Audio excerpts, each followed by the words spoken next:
Hey everyone, it's a new week, so that means a new episode, and I am sitting down with Mr. Vacation himself, JSpence, the king. What's a mob to a king? I believe that's in your bio. Your last sit down before you actually go on vacation.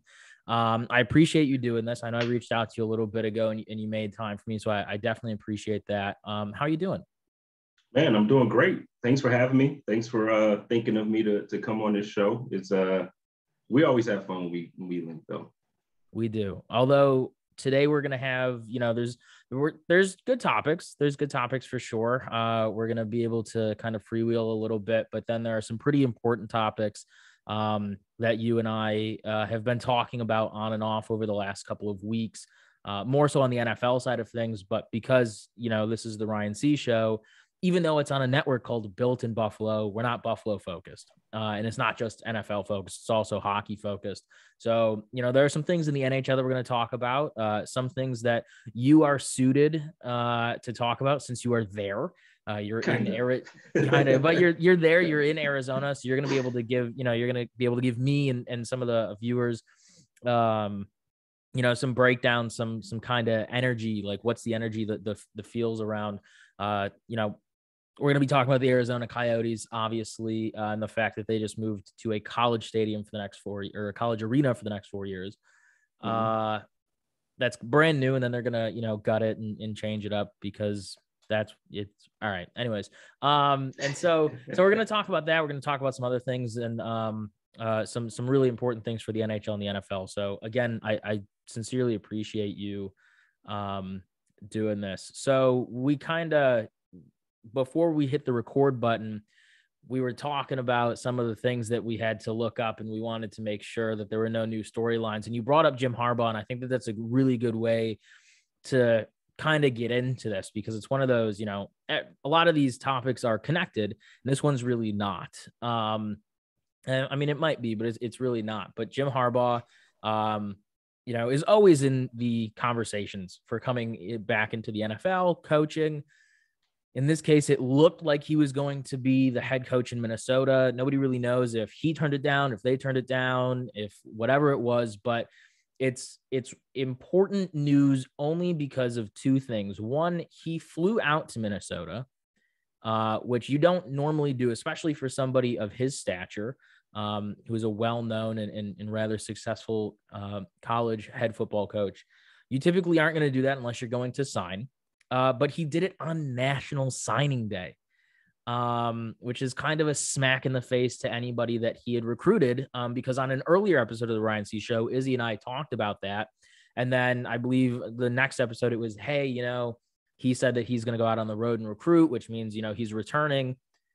And then a couple of months later, here he is, he had been on the road recruiting. He was trying to bring people into the program, into the academic institution, and now he's flying to Minnesota to possibly take over an NFL franchise on National Signing Day. What's that about? A, B, do we really think it was anything serious? And C, what does that mean for future looks at Harbaugh? Do you think that he's just like continually dipping his toe in the water to see what's out there, or do you think he's ramping up to actually take an NFL spot sometime in the near future? Well, I mean, great question, because when you look at it, like you said, as a college coach that's possibly going to transition back to the pros, you don't do it on National Signing Day. Yeah. It sends the wrong message to A, the players that you already have on your team, and then B, the players who you're looking to recruit. So just going forward, I'm sure it's going to give Michigan fans, a headache every single time that this conversation comes up. Yeah. Now, the thing is, when you look at really both the Harbaugh brothers, they're successful coaches on both the pro level and now right now we're obviously talking about, the college realm right now as far as Michigan. Yeah. But listen, if you can sign him, you sign him in the NFL. And I think Minnesota did their due diligence. And unfortunately for them, he chose not to sign. I look at it like, I think he really does have his like 1 foot in, 1 foot out. Nobody knows but him, obviously. Nobody knows but him and his inner circle. But the way I look at it, look, if you're not interested, you don't even go. You don't even go. And so for him to, and it was like a national thing. It was like such a big news story that, that's why I said it just sends the wrong message to Michigan. But one of the things that I think ended up becoming the story that it probably shouldn't have become was because of the timing of everything that happened with Brian Flores. You're still looking at situations where people can say, well, how is this a real hire when you didn't even interview the guy, but you had planned on making him the offer? Right. When you had to fulfill the Rooney Rule and you had to fulfill all these other obligations as far as a franchise interviewing for this position, but you already have your sights set and your heart set on signing Harbaugh the moment he hops off his private jet. It's becoming a visible trend. I'm sure it's always been a trend, but it's becoming something that now with technology, everybody, all of our phones are right here in our hands, so we can, get the news right away. So it's just becoming one of those things where, unfortunately, there's something that's going to happen in there that needs to happen in the NFL ranks as far as hiring anyway. But as far as him, I think for the next couple of years, we'll still see him in college, but I would not be shocked at all within 3 years if he made his way back to the NFL. Okay. All right. I like that. Yeah. It's funny that you mentioned that with technology, because like you can track his plane going from Michigan to Minnesota. You can electronically track it. You can see, there's going to be people taking pictures. The school is going to be posting things. Like you're able to track the progress. And then of course, it seems like everybody has connections these days, whether it's connections to like a front office or whatever, or like, hey, my uncle's cousin's brother-in-law is the janitor for the Vikings, and Harbaugh was in the building and he overheard this. So it's like so everybody has connections these days. But it's also because of that content creators like us are able to exist, because we're able to, it's not like, I mean, obviously like Rappaport and Schefter are like the big ones, but it's like people that are content creators can get and have been known to get sources and can pick up pieces of information here and there, NFL, NHL, whatever it is. So it's crazy that you mentioned that, because it's so large. There's such a large like wealth of knowledge, but at the same time, we also have no idea. Is it him that turned it down? Is it the Vikings who said no? What happened? But nobody knows that end part. So it's like, there's this gaping hole at the end, and then he just goes home and you're like, what happened in this middle part? So, but no, what you brought up as well, where it's been a trend, right? And obviously we're going to talk about the Flores lawsuit here. I'm going to save that and the Kyle Beach for the end. So that way we can end on that note. So that way it's not like, hey, here are these like serious topics. Now let's go talk about how the Arizona Coyotes are making a mockery of the NHL. Or, talk about the quarterback situation in Tampa Bay, right? Like, we're like, I want to end on that, so that way people are left with that. But it's just the fact that it's a trend that we all see, but this one is so much more high profile than the rest of them, because this is Jim Harbaugh, who is repeatedly, year after year after year, being brought up in conversations for head coaching in the league. And then doing this on National Signing Day. It's like, and then he didn't do it, which made it even more of a story, because it's like, all right, now what if somebody was on the fence about committing to Michigan, and then, they're going to come play for Harbaugh, and then he sees you on a jet, going to Minnesota. So, it's not a pretty picture, but I mean, at this point now, from when it happened to now, everybody's forgotten about it. We've moved past it. Other things have come up. But it's like, in the moment, that wasn't, it really is a serious thing, especially for how college football set up, and the fact that the coach is like almost like the GM having to go out and recruit that talent. So for him to put in all that work and then leave on National Signing Day, it's kind of mind boggling. Well, and that's why I don't think that it's something that's going to be forgotten. Like, it's forgotten right now because, college is the off season for everybody already. Like, the Super Bowl's over. Yeah. So now focus shifts to the combine, and focus shifts to free agency and all that stuff. But I'm telling you, when college starts to kind of figure things out, like when it's time to start getting back into it, I promise it'll be a conversation. Every Saturday when Michigan plays against whoever, it's going to be a topic of conversation. Next year, when the coaching cycle begins again, it's going to be a topic of conversation. So what he did by putting himself in this conversation is he pretty much placed a dark cloud over his program and over his name. So yeah, no, he's the successful coach, and people would love to play for Michigan, and Michigan is this and that and the third. The thing is, now there's that dark cloud that hangs over the head of the program, where it's like, well, yeah, why would I send my 4-star, son or my 5-star son to your program when I don't even know if you're going to be there for the entire time of his college career? I would want you to be there. Now, you're right. You're going to get those questions where, I'll send them to Ohio State, or I'll send them to wherever else because, you're showing me that you're flirting with the NFL again. I don't want that as a coach. So no, it's for now it's quiet because of the Super Bowl and all this other stuff, but I promise you it's coming back up, man. All right. Well, speaking of like high impact players and really good football talent, you and I, Bills fans, obviously that's how we connected. That's how we know each other. And again, this is on a network called Built in Buffalo, so we have to talk about the Bills. You and I have had conversations on Twitter. You and Joe have talked about it on the Hump Day Hotline, where you gave me a shout out, and I appreciate that.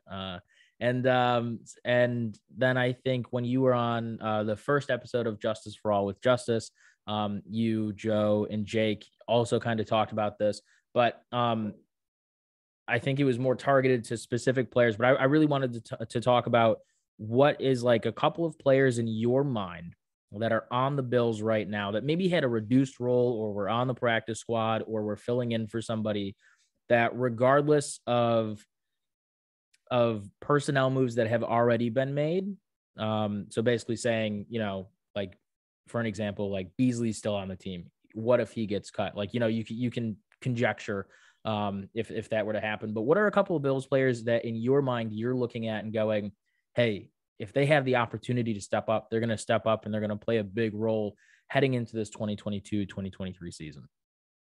Well, I mean, I think that the obvious one, and they were on the active roster and not the practice squad, but Gabriel Davis. I mean, and I know it's one of those things where it's almost like you can't say that he's not an impact player because he had 4 touchdowns and 200 yards. But the thing was, that was the playoff game against the Chiefs. If you look at the entire season, he wasn't rostered as the number 2 guy. He was rostered behind Sanders, behind Beasley, and in some cases even, behind McKenzie when they finally used him, or behind. So I think now going forward, you can expect to see the 1-2 punch of Stephon Diggs and Gabriel Davis as that combination. But like you mentioned, you're talking about the wide receiver room. It's going to look a lot different. Yeah. And I know we might not want to hear that conversation as Bills fans, because now we're accustomed to seeing Cole Beasley in the slot with leading the league in yards of separation from that position. You're used to having either John Brown or Emmanuel Sanders in that wide receiver number 2 role. It's not going to be that anymore. We're going to move on from Sanders moving on from football. It sounds like he's contemplating retirement, and I think he's leaning more towards retirement. So he's going to be gone. The Bills may or may not exercise, like you mentioned, cutting Cole Beasley to save $6.1 million. If that happens, I very seriously doubt we can still afford Isaiah McKenzie with the way our cap situation is. So you're potentially talking about losing 3 of your top contributors in the offense. Well, McKenzie wasn't a top contributor, but he should have been. But you're talking about losing Beasley, or you're talking about losing Sanders. So what? I mean, do you trust that Isaiah Hodgins can fill in? Do you trust that Jake Kumaro can fill in? Or, Stevenson? Now, we got to see him in a reduced role as far as special teams, and he didn't quite play up to the level that fans had hoped, but he's a wide receiver. Can he fill in? Right. The thing for me when I have that conversation, or when I ask that question, is, yeah, I'm sure he can fill in and get his snaps. He'll get you some first downs here or there, make some dynamic plays. But when you're talking about these guys, Isaiah Hodgins, you're talking about Jake Kumaro and Stevenson, are these guys on the level that you feel like, okay, let's replace Stevenson for Cole Beasley for Stevenson? Do you think we're successful against the Chiefs with Stevenson? Do you think we're successful against the Chiefs with Isaiah Hodgins? Do you think we're successful with Jake Kummerow? I can't say that I'm that confident. So for me, I would like to see the Buffalo Bills use one of their top picks. It doesn't have to be the first one. It doesn't have to be 25 overall, but I would like to see top talent drafted at the wide receiver position. You got to consider, don't do what Green Bay did with Aaron Rodgers. Don't abuse this guy when you have a top talent at quarterback and then you don't draft top receivers or top running back to really help his game out. You got to continue to give Josh Allen the weapons that he deserves. Stephon Diggs, they did their job getting Stephon Diggs, but you got to keep that train going. You got to keep it moving. Make sure you draft somebody worth it. Right. Well, so it's interesting that you brought up Gabe Davis, because I was considering before this, I was like, do I put a rule down to like not say Davis? Because I feel like I would say Davis, and I'm like, I know JSpence. I feel like he's going to say Davis. Obviously, I decided not to do that, but I agree. I agree that he would be, but it's also weird to me because it's like, we watched him in that first year and it's not like he had a bad year. He had an extremely good year. I mean, I remember up till the end of the year, he had more receiving touchdowns than Stephon Diggs up until like the last game or two of the season. Obviously, there are some differences there, right? Stephon Diggs is getting double teamed, which leaves Gabe open, but Gabe was still not taking that many snaps in his first year, which leads me into a quick kind of sidebar on this. Do you think that obviously Brandon Beane had expressed wanting to bring in Emmanuel Sanders since literally coming to Buffalo? Do you think so? Here's how I see it, and I'll give you a moment to kind of take it in and respond. But to me, it feels kind of like that was like a Madden move to being in the front office. It was, hey, I really want this guy. He became a free agent. I'm gonna attract him to get here, but we don't need him, so he's just kind of there. And then and then it feels like they kind of forced him into a spot where he didn't need to be. He could have been that veteran leader who was a little bit down the board, or in terms of the depth chart. And then somebody like Gabe could have been, more active in taking and soaking in that knowledge from somebody who's been around the league, been on multiple teams in the league. Like it feels like that's what should have happened. I don't want to say that it was a mistake to draft Sanders, because I think Sanders brought like a cult of personality, almost like Barkley was. Like he was kind of that guy on the sideline that was like, like, let's go. Like he was bringing that energy, and it felt a lot like that's what Sanders was, which was something that you obviously want to keep and maintain. Not saying that other guys on the team don't have that, because you have guys like McKenzie for sure that are guys like that. But so I don't want to say it was a mistake bringing him in, but do you think it was more of a Madden move, like I want versus an I need to bring in Sanders? And then do you think that they should have placed him elsewhere in the depth chart to let somebody like Gabe Davis, who we saw have 4 receiving touchdowns in the playoffs, do you think that that's what should have happened? Great question. For starters, I don't think that you could look at it like a Madden move, because it was a desire for Brandon Beane. It was like, no, we love this guy. We want him here. But the thing is, Emmanuel Sanders, the last time we saw him with a quarterback who could throw the football, he was still very effective. Right. And so prior to this season, he was obviously in New Orleans with Drew Brees, and Drew Brees' shoulder just wasn't the same. So he couldn't, he just couldn't get him the ball the same way that we were used to seeing Emmanuel Sanders get the ball. But coming into this season, a lot of people thought that Emmanuel Sanders was going to actually be an upgrade over what we got from John Brown. And for the beginning, I would say the first quarter of the season, he was. We wouldn't have won a couple of those first games without Emmanuel Sanders. He showed up big for us. And I just think the injury kind of, with the knee injury, and I think he had another injury that kind of really just, it diminished his play.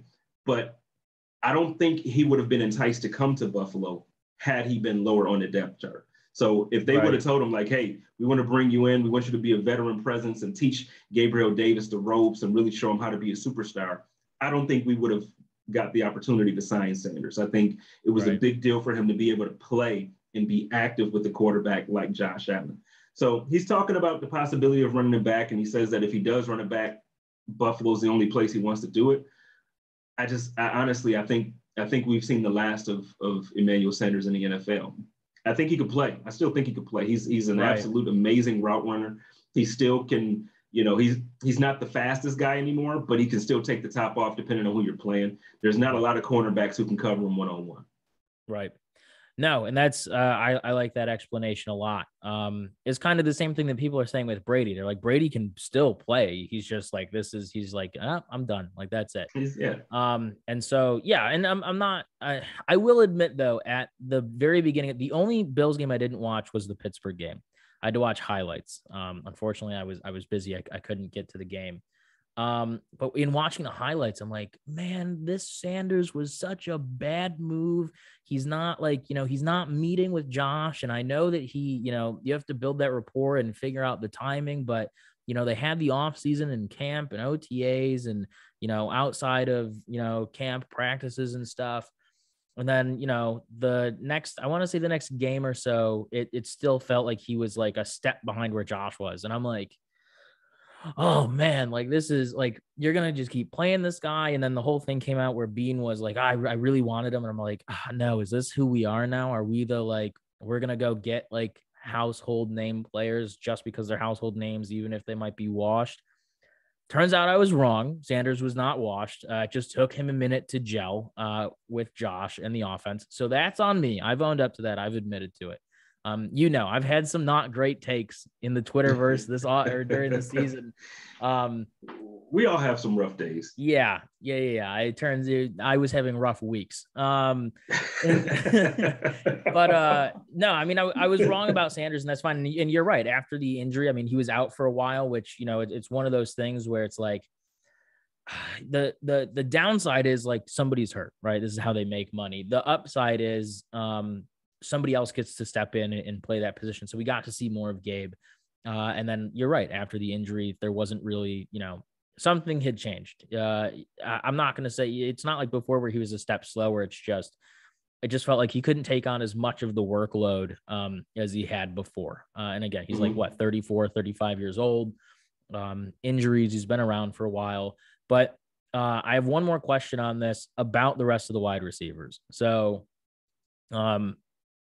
what you brought up, completely fair. We have no idea if Stevenson, Kumaro, who is really good on special teams, and then Hodgins, we have no idea if these guys can step in and fill in at the level that we would expect of a team that is hopefully bound for the Super Bowl sometime relatively soon. But also the other side of that, right? Because there's always two sides to the argument, is like, you never know until you know. So what do you think is the best? Like, do you think that OTA and camp is going to be the best way to figure that out? Do you think preseason is going to be the best way to figure that out? Or do you think we're maybe going to go into carry some of these guys on the 53 and play them in the beginning of the year? Like somebody like Hodgins, who was the number one red zone wide receiver in college football. He's been hampered by injuries, and then obviously Buffalo brought in Emmanuel Sanders, so he got pushed way farther down the depth chart. And I mean, he was already damn near the bottom. For you, as somebody who is, obviously for me, me, I'm kind of like, I think Hodgins could be good. And I think in moments, Kumaro has stepped up. Obviously, he's really good on special teams. And we haven't seen Stevenson from a wide receiver perspective yet, outside of that really great catch from Fromm in the preseason. But for you, somebody who is really skeptical about these guys, or I should say more skeptical than I, what do you want to see? Because it's not just you, right? I think you're representative of a large part of the fan base that we've all seen. And I'm not pinning this on you, so I don't want to make it seem like I'm just like, you're the leader. But coming from somebody who is skeptical of these wide receivers who are on the team stepping up, what would you want to see, and where would you want to see it for you to go, okay, I'm more comfortable, or absolutely put this guy in on any given Sunday? I think the thing is, again, great question. I think the thing thank you. It's going to come down, not even for me to see it, or not even for the fan base to see it. Right. I think at this point, so let's start with Isaiah Hodgins. You've had him now for 2 years.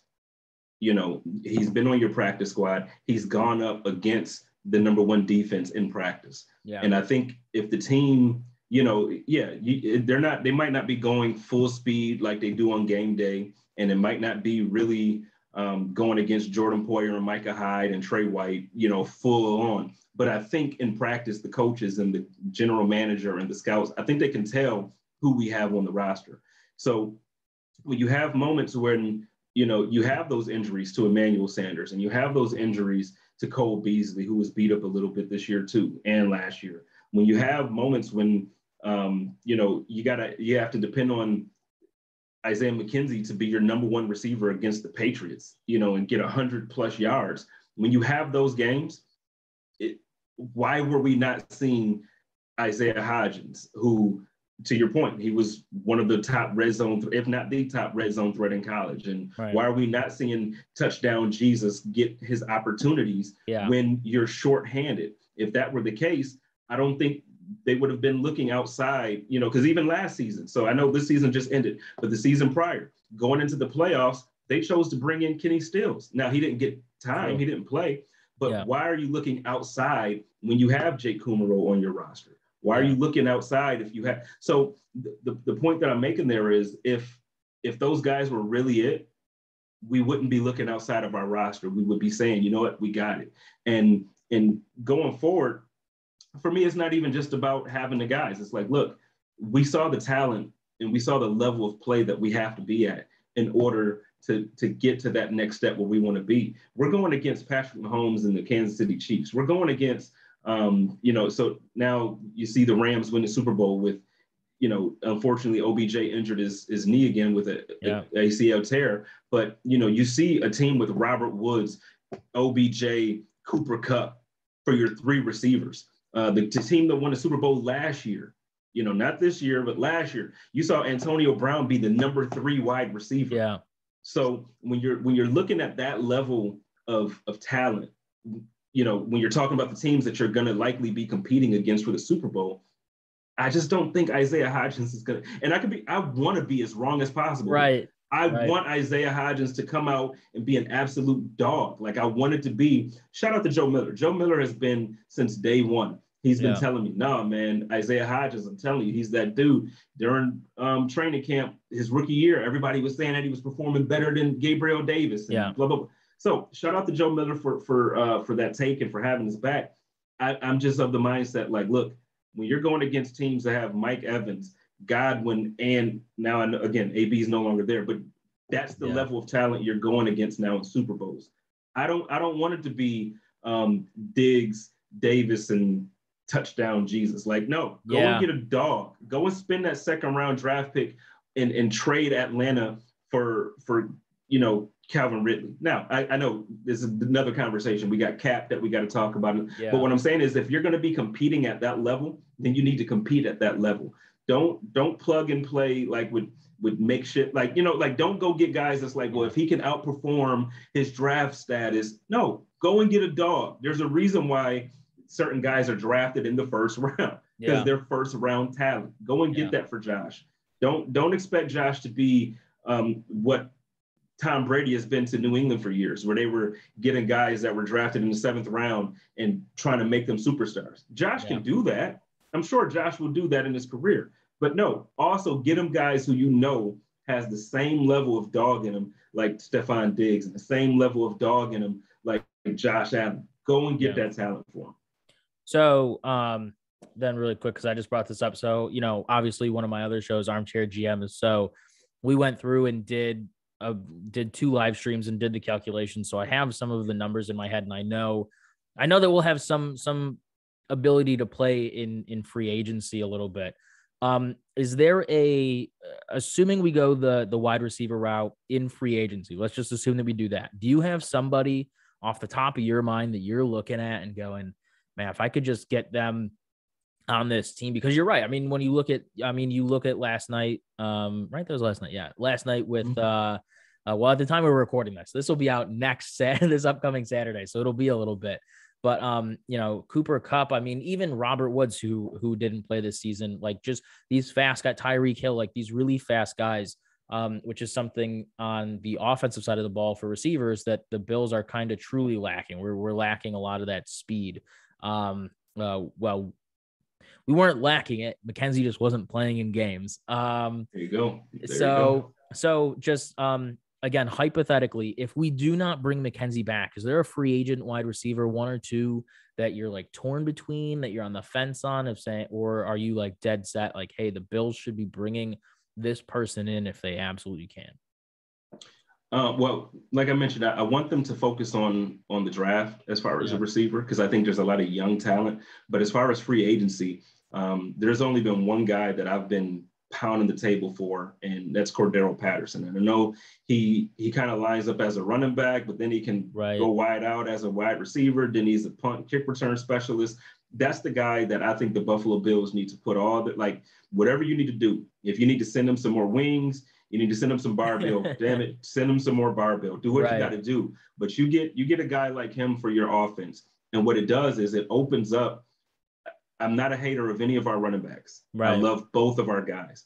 But when you get a guy like Cordero Patterson that lines up, that is pretty much, he's not as big as Josh, but nobody's going to want to tackle on an RPO Josh Allen or Cordero Patterson. And then if you're going to have guys sell out to that type of backfield, then you're leaving Stephon Diggs one-on-one, Gabriel Davis one-on-one, whoever we have for the slot, whether it's still Cole Beasley or if we can bring back Isaiah McKenzie or if we draft some, whatever, then you're leaving that guy one-on-one with a linebacker or a slot corner.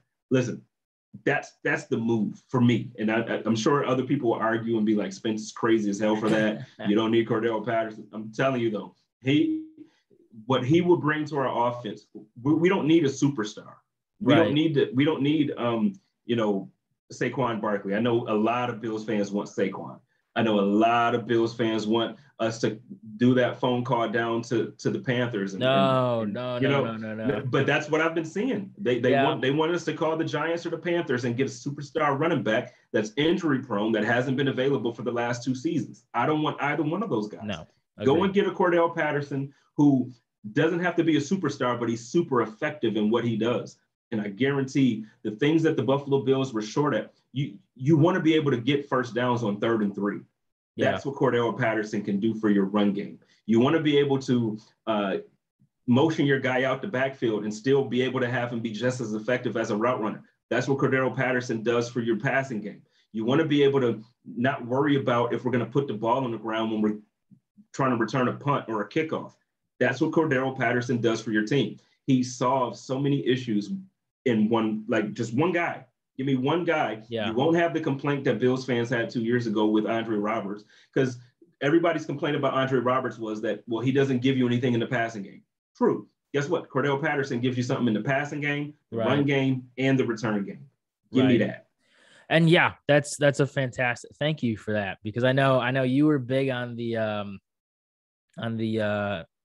oh man, why am I blanking on his last name now? Andre Roberts.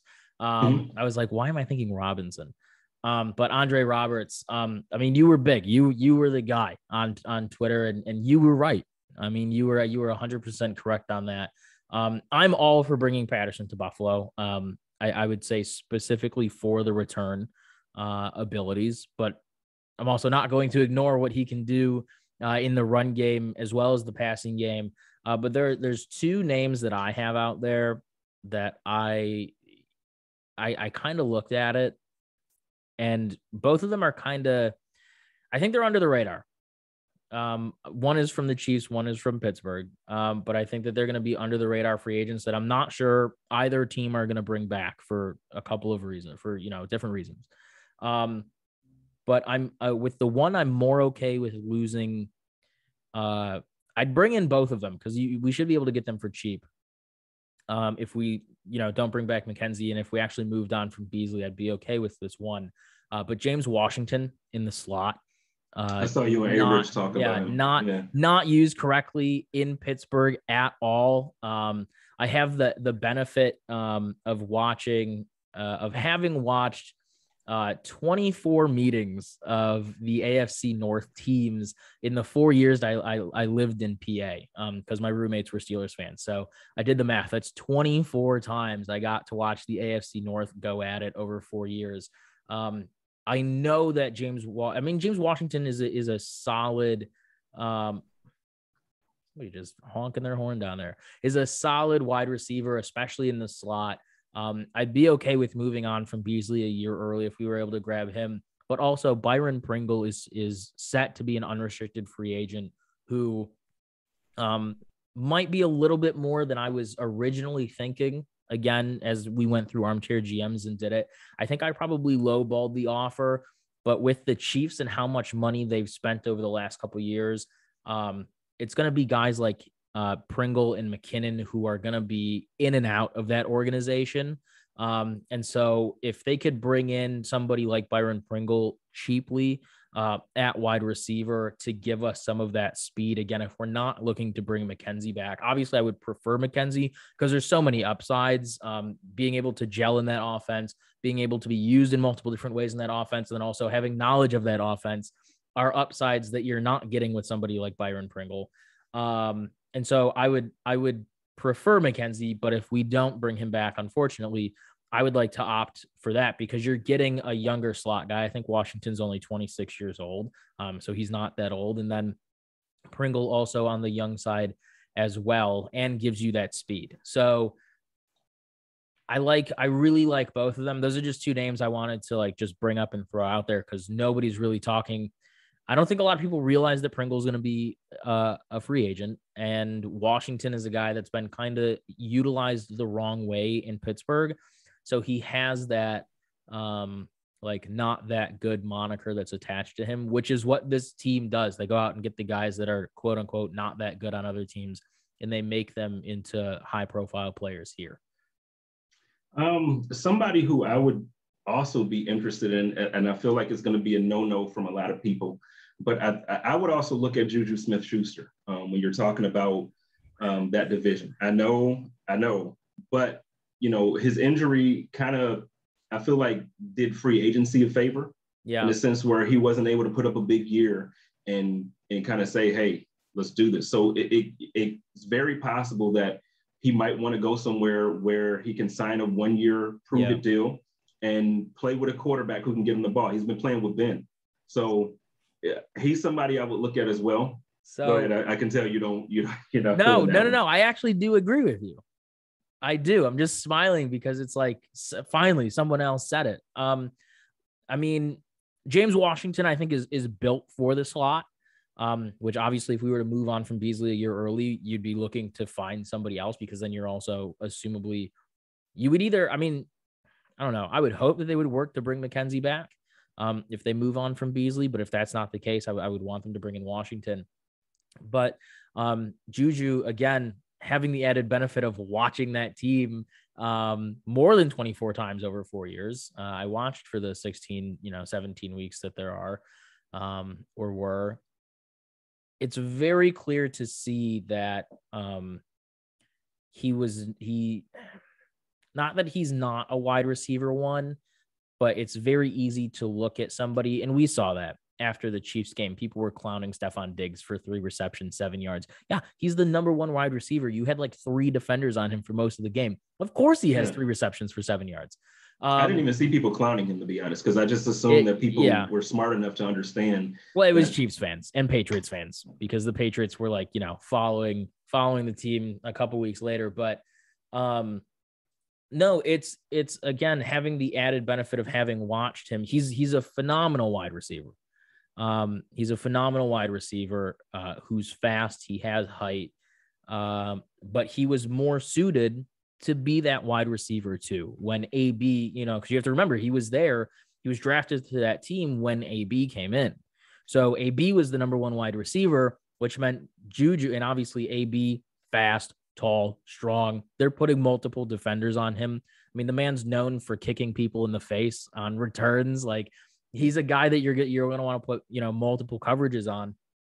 And Juju, it opened up Juju. And he was able to, like, if you go back to his rookie year and look at his rookie year versus the years that followed, because I think AB was out right after that. Or maybe he had another year with AB still on the team, but his rookie year, maybe his second year, and then since then, it's fallen off because he's taken over that wide receiver 1 position. Case in point, Chase Claypool gets drafted a couple years ago. Chase Claypool is the next thing since sliced bread. You know what I mean? It's just you have a number 1 wide receiver, or you have a wide receiver that's really good. and can draw defenders away. And that's largely their job. But these guys can also still get separation and still make plays. But you're also opening up other players. And Pittsburgh's been that place where they've had other options. Like I said, AB and then Juju and then Chase Claypool as well. So I'm not against it. And I know a lot of people are going to bring up but the culture, he'll ruin the culture and blah, blah. Listen, if Juju comes in and ruins the culture, there was a problem with the culture, not a problem with Juju, right? Like the culture should be stronger. But not even that. The thing is, we gotta understand what Brandon Beane and Sean McDermott meant when they talk about culture. Yeah. They're not talking about bringing guys in who have never spit on the ground before. They're talking about not bringing guys in who are going to be arrested. They're talking about bringing guys in, like they want good, upstanding guys who are team players and who understand what family means. But at the same time, they're also not like these are football players. Like literally every single day, their job is to be aggressive. So like they're not gonna. And Juju, I'm gonna tell you what. This is a conversation that you probably didn't want to have. So I'm not gonna go too deep into it. But it just really bugs me, the conversation that we sometimes have with specific players, where we're talking about people being off-field issues because they have fun. Like Juju Smith does TikTok. Like, okay, I get it. For people my age and older, it's annoying because TikTok is a thing for the generation after us. And a lot of us, it's like, oh, that's stupid. When I was coming up, Twitter was just getting popping. Facebook was getting popping. So people like my parents were like, dude, the heck is this Facebook crap, man? Get this crap out of here. So now it's the same for us. And the players that have been in the league before TikTok and before all of this new waves of dancing everywhere, like now it's annoying to them. But it doesn't mean that he's a problem. This guy, what was the Henry Ruggs? It's not a situation like Henry Ruggs. He's not drunk, drunk driving and running into people. He's not out here waving around guns, and he's not getting arrested for domestic violence. Juju Smith-Schuster is an upstanding person. He's just a little bit annoying. Whatever. Bring him in with the right type of people. I tell you what, you look back, I was watching a video about Stephon Diggs when he was in Minnesota, and his teammates loved him. Like he had a good relationship with his teammates, but there was a different level of maturity that we see now in Buffalo than we saw then. Give these guys an opportunity. I'm looking at it now. Juju Smith-Schuster is 25 years old. Do you know the type of crap I was doing when I was 25 years old? Oh my God, dude. Like I promise you, I would have been canceled a long time ago if the crap that I was doing at 25 came out right now. Yeah, well, and it's the same. I mean, we're going to talk about hockey a little bit, but like it's a lot of the same conversations that and we don't even have to use hockey for this, man. We can have we can look at Tremaine Edmonds in Buffalo and say like, he's going to get this big contract. He doesn't deserve this, blah, blah, blah. He's been in the league 5 years, but like, yes, he's been in the league 5 years. He's also just 23. He's the same age as me. Dude. Like he got drafted at 19. He wasn't for who he is as a football player from 19 till now, the fact that he got drafted by an NFL team on the up is extremely impressive. But then to come in here and still be 5 years in and be 23, the age at which most people get drafted is crazy, right? That's NHL type stuff where you're getting drafted at, in the NHL, you're getting drafted at like 17, 18 years old. And then you don't see them in the league for a couple of years. You don't have that luxury in the NFL. You're being thrusted into this position. And now Edmonds didn't go crazy. We gave a 19-year-old millions of dollars and nothing bad happened. So I'm not saying that like it did or it should or it's an anomaly or whatever, but like that's the example that like 25 is young for the NFL, but like this kid has been in the league for 5 years. He's been in since he was like 19 and he's 23 now. Dude, we might draft somebody this year that's older than Tremaine Edmonds. Yeah. You know what I mean? Like, just like think about that. We might draft somebody this year coming in as a rookie who's older than Tremaine Edmonds. Oh yeah. And then just to kind of, let me show some love to my guy, Tremaine, too. The thing is, even with that, a lot of the fan base gives him a bad, I don't understand the Tremaine Edmonds relationship with Bills fans. I don't understand. Yeah, we've talked about this a few times. Yeah, we have. So we don't, I'm not going to force it on you and talk about it too long. But what I will say is when there are brilliant minds talking about Tremaine Edmonds the way that they do, Yeah. I'm going to go with those brilliant minds over Twitter and over Bills Mafia. I'm just saying, like, I know Bills Mafia can't stand Rex Ryan because he wasn't a good head coach for us. I tell you what, he's still an all-time great defensive coordinator. Yes. I'm going to take the defensive mind of Rex Ryan over Bills Mafia. I'm going to take Brian Baldinger and his breakdowns on what a good linebacker is in the NFL over what somebody on, and I'm not talking about follower count and all that stuff, but I'm going to take that over somebody who cuts hair at a barbershop. Like, that's what I'm going to take because I trust these guys. You know, when you watch NFL Network and they break down these things, there's a reason why they talk about Tremaine Edmonds being a monster. We look at the game from a perspective as a fan, and we feel like, oh, he missed this or he did this wrong. When 9 times out of 10, actually, I would say 99 times out of 100, we really don't know what we're talking about. We don't know the play call. We don't know the assignment. We don't know what he was supposed to do or what he wasn't supposed to do. Tremaine Edmonds is a guy, sorry, Bills fans, unless something crazy happens, like we magically can get Khalil Mack in Buffalo, Tremaine Edmonds is going to be here because it's not going to be easy for you to replace a top 7 linebacker in the NFL. And that's what he is. Yeah. If you can name me right now 7 guys better than him, I'll give up on this whole argument at his position. But the thing is, active in the nobody NFL. Can. Active in the NFL, Started. Better than Tremaine Edmonds at his position right now, I'll give it up. But you're talking about getting rid of him or not extending him. Who the hell are you going to replace him with? Yeah. Because then you're going to have a drop-off, and then Bills fans are really going to be pissed off, and it's going to be the same song that they sang about Andre Roberts. Oh, now you miss Andre Roberts because we haven't had – now you miss Andre Roberts. You ran him off. Yeah. And so you're going to run Tremaine Edmonds off, and we're not going to be able to replace him with somebody who has the same performance or better. Yeah. Miss me. No, and I listen, dude, I absolutely agree. You know that I do. And the only other thing I'll add to that before we move on to the Tampa Bay quarterback situation is it's really hard for a fan base to go from somebody that's really good at a specific position who's there for a while. And granted, this man wasn't there for that long, but long enough to make an impact.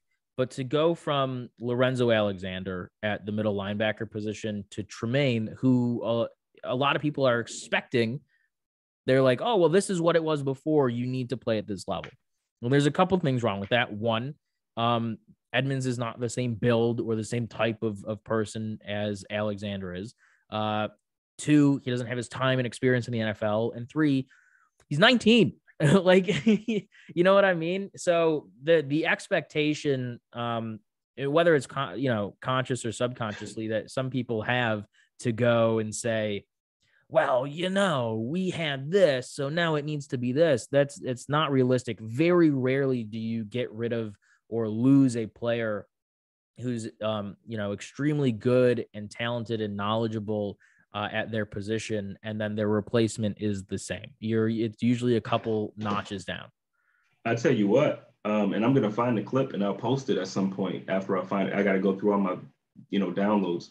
Lorenzo Alexander himself was on my show, and basically he's the one that signed me on this whole thing. Like, he's like, no, y'all tripping when it comes to Tremaine. And Lorenzo Alexander himself will tell you that Tremaine is doing not just a better job than what we all think, but he's doing his job and he's doing it well.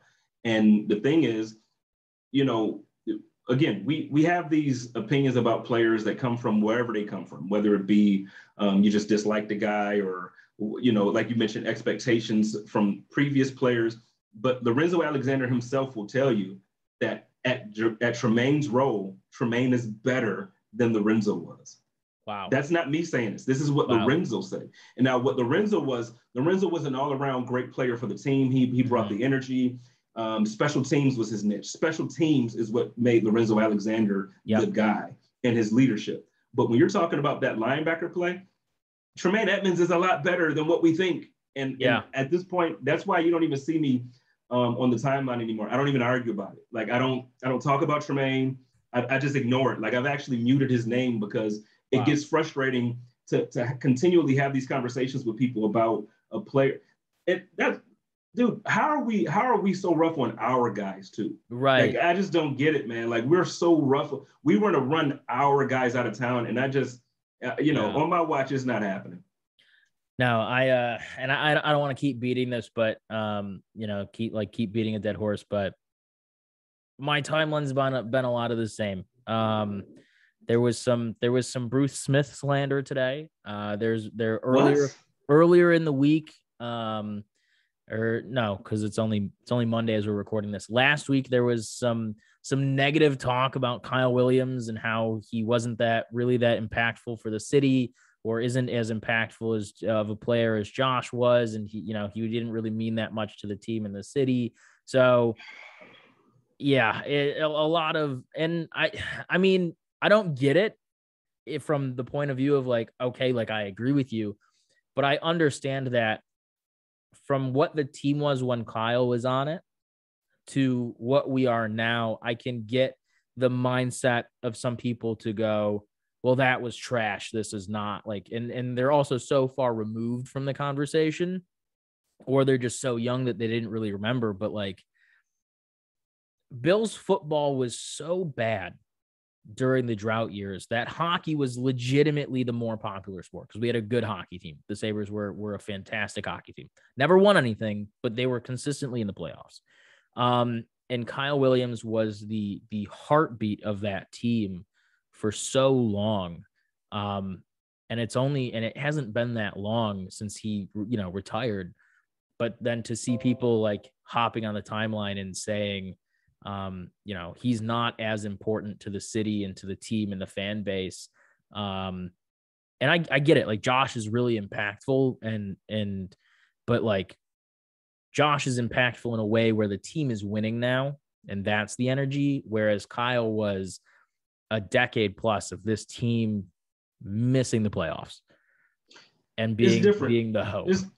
It's different because like the league is quarterback driven. Yes. So even if the team wasn't winning, Josh has this personality that's he's so charismatic, and he's so charming, and he's funny and he's witty. So it just evolves really quick. It's a different, so it's just different when it comes to Josh because the league wants quarterbacks to be the face of the league. Yeah.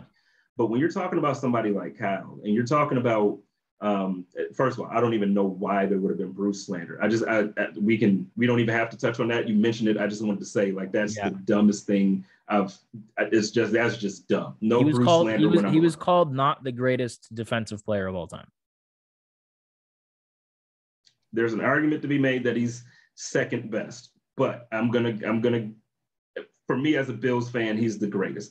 Yeah. Whatever.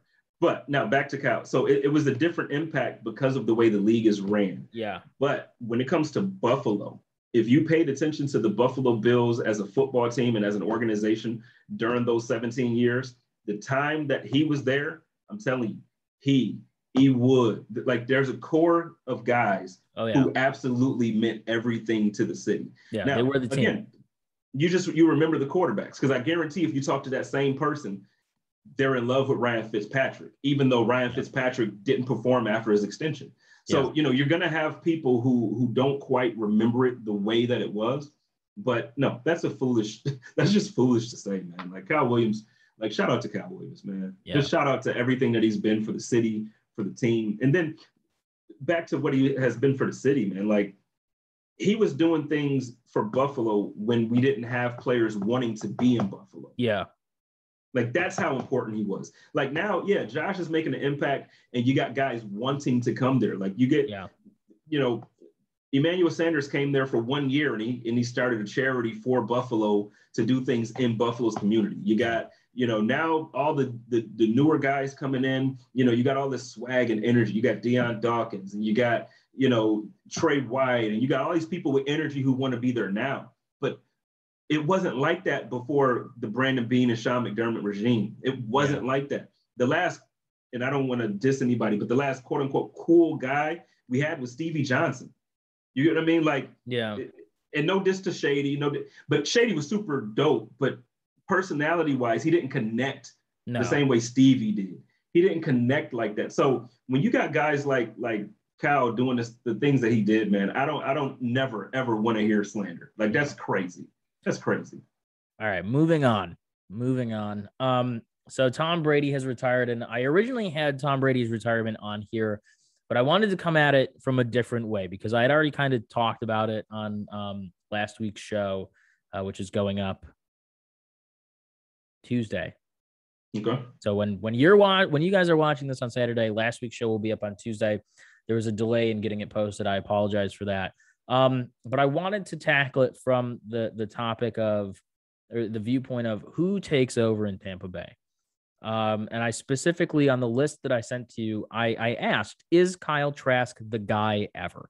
Maybe not now, but is he the guy ever? He was taken at the end of the first round, just a year or two ago, sat under Tom Brady. Obviously, there's going to be a lot of free agent quarterbacks or guys that are not free agents, but have maybe gone somewhere else to kind of get back into the NFL's good graces, or NFL, front office's good graces. Jameis Winston, who obviously came from Tampa Bay, is a name that a lot of people are bringing up. So it's kind of a two-part question. One, who do you think is the most logical person to take over in Tampa Bay? And two, is Kyle Trask going to be the guy ever, if not now? I think he can be. He's absolutely talented. There's a reason why you're taking him at the end of the first round. Yeah. Now, whether it turns out that you were that good or not, that's a different conversation. But they took him there because there was belief that he could be a first-round talent, or at the very least, an early second-round talent. And look, is he the guy to take over right after Tom Brady? Probably not. Probably not. I am on the Jameis Winston train when it comes to Tampa Bay. I personally, I never thought that Jameis was given a fair shake down there. Yeah. The offense that they put him in, they air that thing out, throw it out there, let's get it. So yeah, you throw 30 touchdowns, but you also throw 30 interceptions. Right. It's part of what is just what happens in that system, unless you're Tom Brady. But you saw what he looked like before he tore his ACL in New Orleans. He actually looked pretty darn good. Yeah. I didn't pull his stats up here, but let me see. I'll pull them up now. He looked pretty darn good in New Orleans. And not only did he look good, he looked like he might actually lead them to the playoffs, with the team that he had. They didn't have the roster that Drew Brees had a few years back. Right. Yeah, he still had Alvin Kamara, but it wasn't like that team was super stacked this year. No. So, no, I'm all on the Jameis Winston train. I am. Okay. Awesome. I like it. So, I don't have anything for that. I wanted to get somebody else's perspective because, I'm along the same line of thinking. Like if you have Tom Brady, but you're still taking a quarterback in the first round, granted it was like 30th or 31st, whatever it was, you're still taking him in the first round, even though it's basically a second round pick. The expectation is that he's going to sit behind Tom Brady, and you would want him to take over because Tom Brady's only going to be there for X amount of years. Said he wanted to play till 45, obviously retired a year early at 44. So, yeah, I really don't have anything. Do you have Winston's stats pulled up? Yeah, and so this is the part that I want to now. His completion percentage left a lot to be desired. It was still 59%. That's not going to cut it. But when you're looking at everything else, let me see. So he had 1, 2. It looks like he didn't start that first game. So it looks like 1, 2, 3, 4, 5, 6 games. In 6 games, he threw for 1,170 yards, 14 touchdowns, and 3 interceptions with a passer rating of 102.8. Damn. You could do a whole lot worse than 14 touchdowns to 3 interceptions. Yeah. So, like I said, I know we had the season where he threw for 33 touchdowns and 30 interceptions with an 84 passer rating, but you also had, prior to a knee injury, 14 touchdowns to 3 interceptions. Yeah. I'll take that. Yeah. I will absolutely take that. So, look, am I saying that Jameis Winston is going to come back after this knee injury and set the league on fire and be the guy that they thought he was going to be when they drafted him? No, he's probably never going to live up to the hype that we thought we were going to get coming out of FSU. But it doesn't mean that he's washed. It doesn't mean that he's, I don't even think it was a reach to draft him. At the time, he was the best quarterback. You really saw all the things. It wasn't EJ Manuel. It wasn't Geno Smith. It wasn't a reach. I think he can still go back to Tampa, go ahead and make everything right again, man. And then, in a year or two, let's see Trask do it. Because I think he's talented as well. But I would love to see Jameis go back there with Mike Evans, Godwin, make that thing happen, make it special down there. All right. Hey, man, I'm all for it. I I want to switch over. Well, before we get into the harder conversation topics for the evening, we have a couple. You don't normally talk hockey, and then we have an Olympics question, something that I've been pondering over the past few days. It may or may not be a hot take. It depends on how people feel about the Olympics, but jumping into the Olympics conversation, I've been wondering about if the Olympics are even relevant in modern society. My thinking is this: one, most of the events, whether it's winter or summer, I would say the majority of people only see or hear about during the Olympics. You know what I mean? Unless you're like in that community, like in the summer, unless you're like in the equestrian community, you have no idea who is who doing what. Right. Or if you're into bobsledding outside of the Olympics, like you don't know. I don't even know where you would go. Like the closest thing to bobsledding would be Cool Runnings for me. Like that's the closest I would get to knowing anything about it, but it's not going to help me in the Olympics. You know what I mean? Nice. You earn points for that one. Thank you. I am an old soul.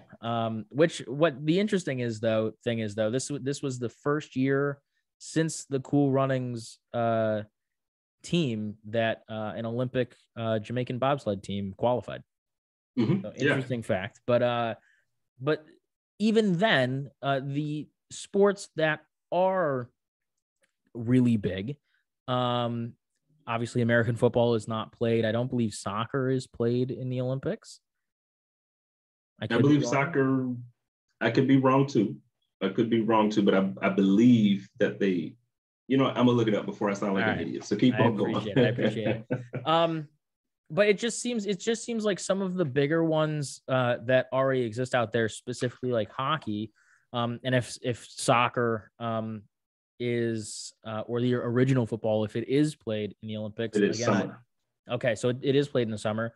There are already international tournaments at multiple levels that are already being played that are more consistent, more well-known. Well, not more well-known than the Olympics, but on the same level as the Olympics.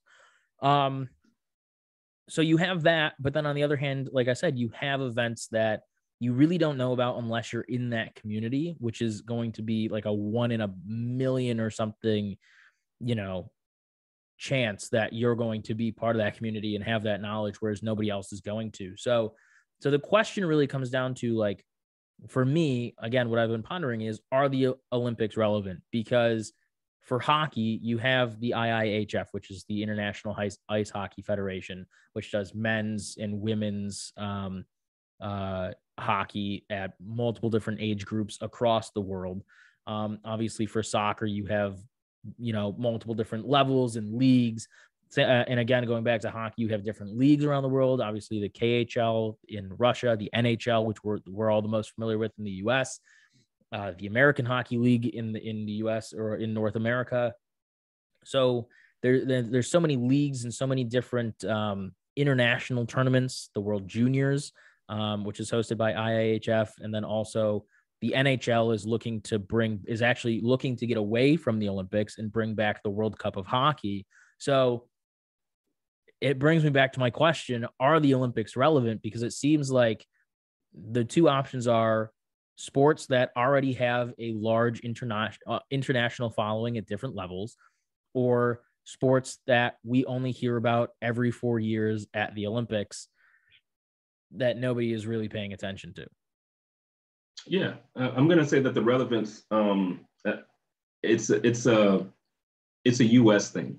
Yeah, because I think Americanized television and Americanized sports have, first of all, overvalued American football. So we've turned the Super Bowl basically into a national holiday almost. Yeah. But outside of the United States and outside of Canada, that version of football is not the most popular sport around the world. Soccer beats them by far. We don't hear about cricket as much here. We don't hear about rugby as much here. We don't hear about, it's a ton of sports that we don't hear about as much.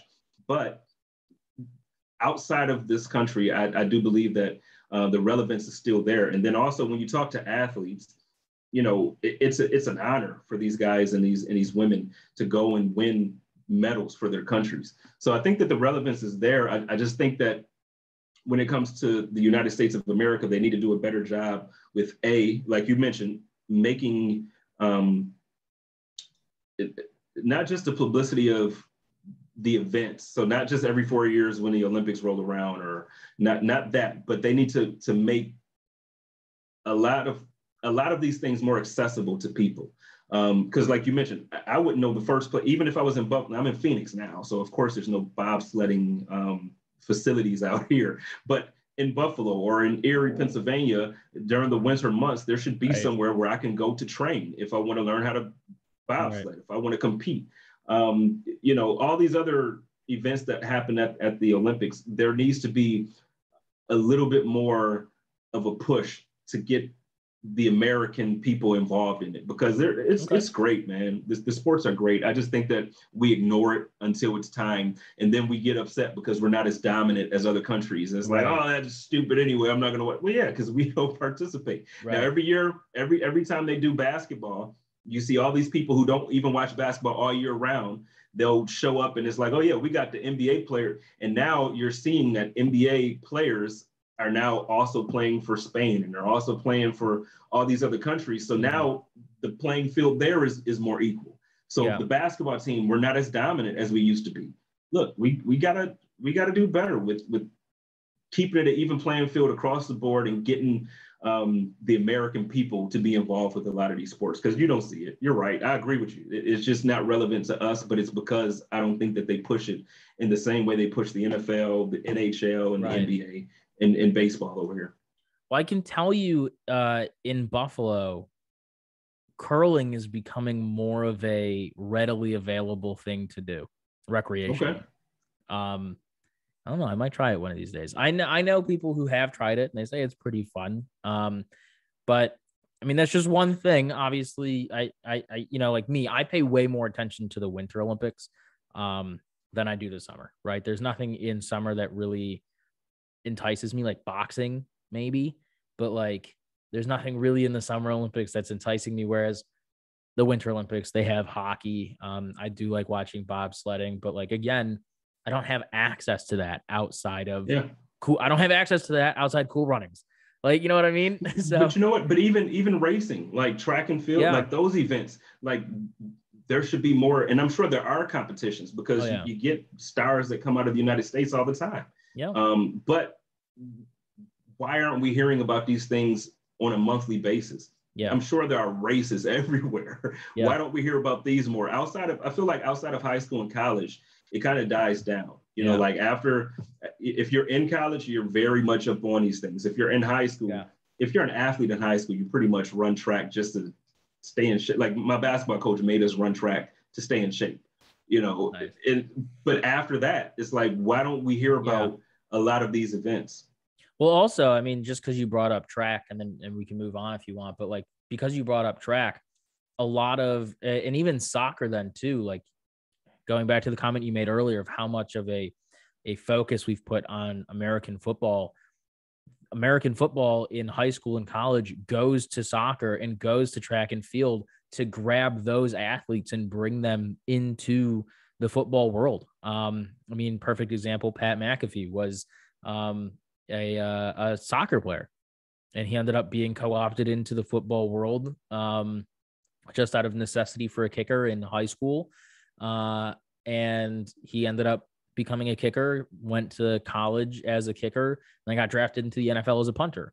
And so, yeah, I absolutely get that, because then even the same thing for track, they bring people in from track. Marquise Goodwin, former Buffalo Bill, Olympic athlete, Olympic medalist. And his wife is as well. Yeah. And, but he's also an NFL player, and he like would go on break to go, participate in the Olympics. So, which is crazy. My friend Nino, who I started doing some podcasting with, you might've seen me talk about him on the timeline a couple of times. But he was like number one in New York State in high school for track and field. But even being friends with him, I don't know anything about track and field. It's like there's not a general interest. I think probably the only people on the timeline who talk about it, I want to say, is Ryan Sullivan, who is no longer with Buffalo Fanatics, but is from Buffalo Fanatics. I think he watches. There might be a couple people, so maybe we'll have to go ask them how to get in touch. I've gotten into rugby a little bit more lately, but that's because Angelina White, who does the chop up with me, she used to play rugby, so she's very much involved and she loves the sport. So there's a lot of times she'll throw me some pointers and say, "Hey, look at this, man. We need this for the bill." So she'll send me some things that I look at, but no, you're right. Just rugby, soccer, all of that stuff, and soccer worldwide, man. Soccer is it. Like soccer is the sport. So two things really quick. One, we should all be, as Bills fans, we should all be more into rugby because Christian Wade obviously came over as a he came over as a rugby star, and Bills Mafia likes to support the players and stuff like that. So that's kind of an in right there. But then also, oh man, I forgot the second part of what I was gonna say. Yeah, never mind then. But yeah, so it was something you said, rugby, and then rugby, and then I said soccer is like around the world. Soccer is the sport. I tried getting into I didn't try that hard, but I tried getting into soccer, and what actually got me more interested in soccer was Ted Lasso. Watching Ted Lasso. So I also tried to get more into baseball, which I know that's obviously way more of an American sport. I mean, it's actually a pretty, it's very popular. Yeah, it's very popular, but it's also a pretty popular international sport. Well, that's what I mean. Like worldwide. Especially in Asia. Huge. I tried to get into it when Toronto was playing in Buffalo during the lockdowns, and I couldn't. I could not get into it. Baseball's like not my. I have to be there. You know what I mean? So for me, I had the luxury of growing up. Like I was a kid when Deion Sanders was like the man in football, and he was playing baseball. And then you got Barry Bonds and you got Sammy. So like I grew up at a time when like King Griffey Jr. I just grew up at a time where there were certain stars that looked like me, that I felt like I could relate to, that really made me want to learn the game. And my grandfather, I love my grandfather, man. He would always take us, my siblings and I, after church on Friday nights, whenever there was a game for the Bisons, he would take us down there to go and see the fireworks and stuff. So growing up, I kind of fell in love with it, but I can't watch it on TV. So it's a little different. Like I have to be at the games now where I can't, I'm not as into it on TV. Yeah. Well, I can tell you, I know about Vlad Guerrero, who was in Buffalo for a while and then is obviously in Toronto. I know about him. I love him. Like I said, don't watch baseball. I don't know anything about it. I know about Vlad Guerrero though. He's a beast. He's a beast. If that's my in, that's my in. But before we get into some of the deeper conversations, I wanted to bring up the Arizona Coyotes because I love throwing things at other content creators that are a little out of their realm. You know that I typically do that with you as much as I possibly can. Sorry, but also not sorry. No, but also you're in Arizona. Yeah, you're in Arizona though, so you get you're going to be able to get more of a vibe from it, whereas otherwise I'm just looking at toxic Twitter all day trying to decipher these tweets. So for anybody that doesn't know, the Arizona Coyotes currently second last in the NHL. Last year or the year before, very good.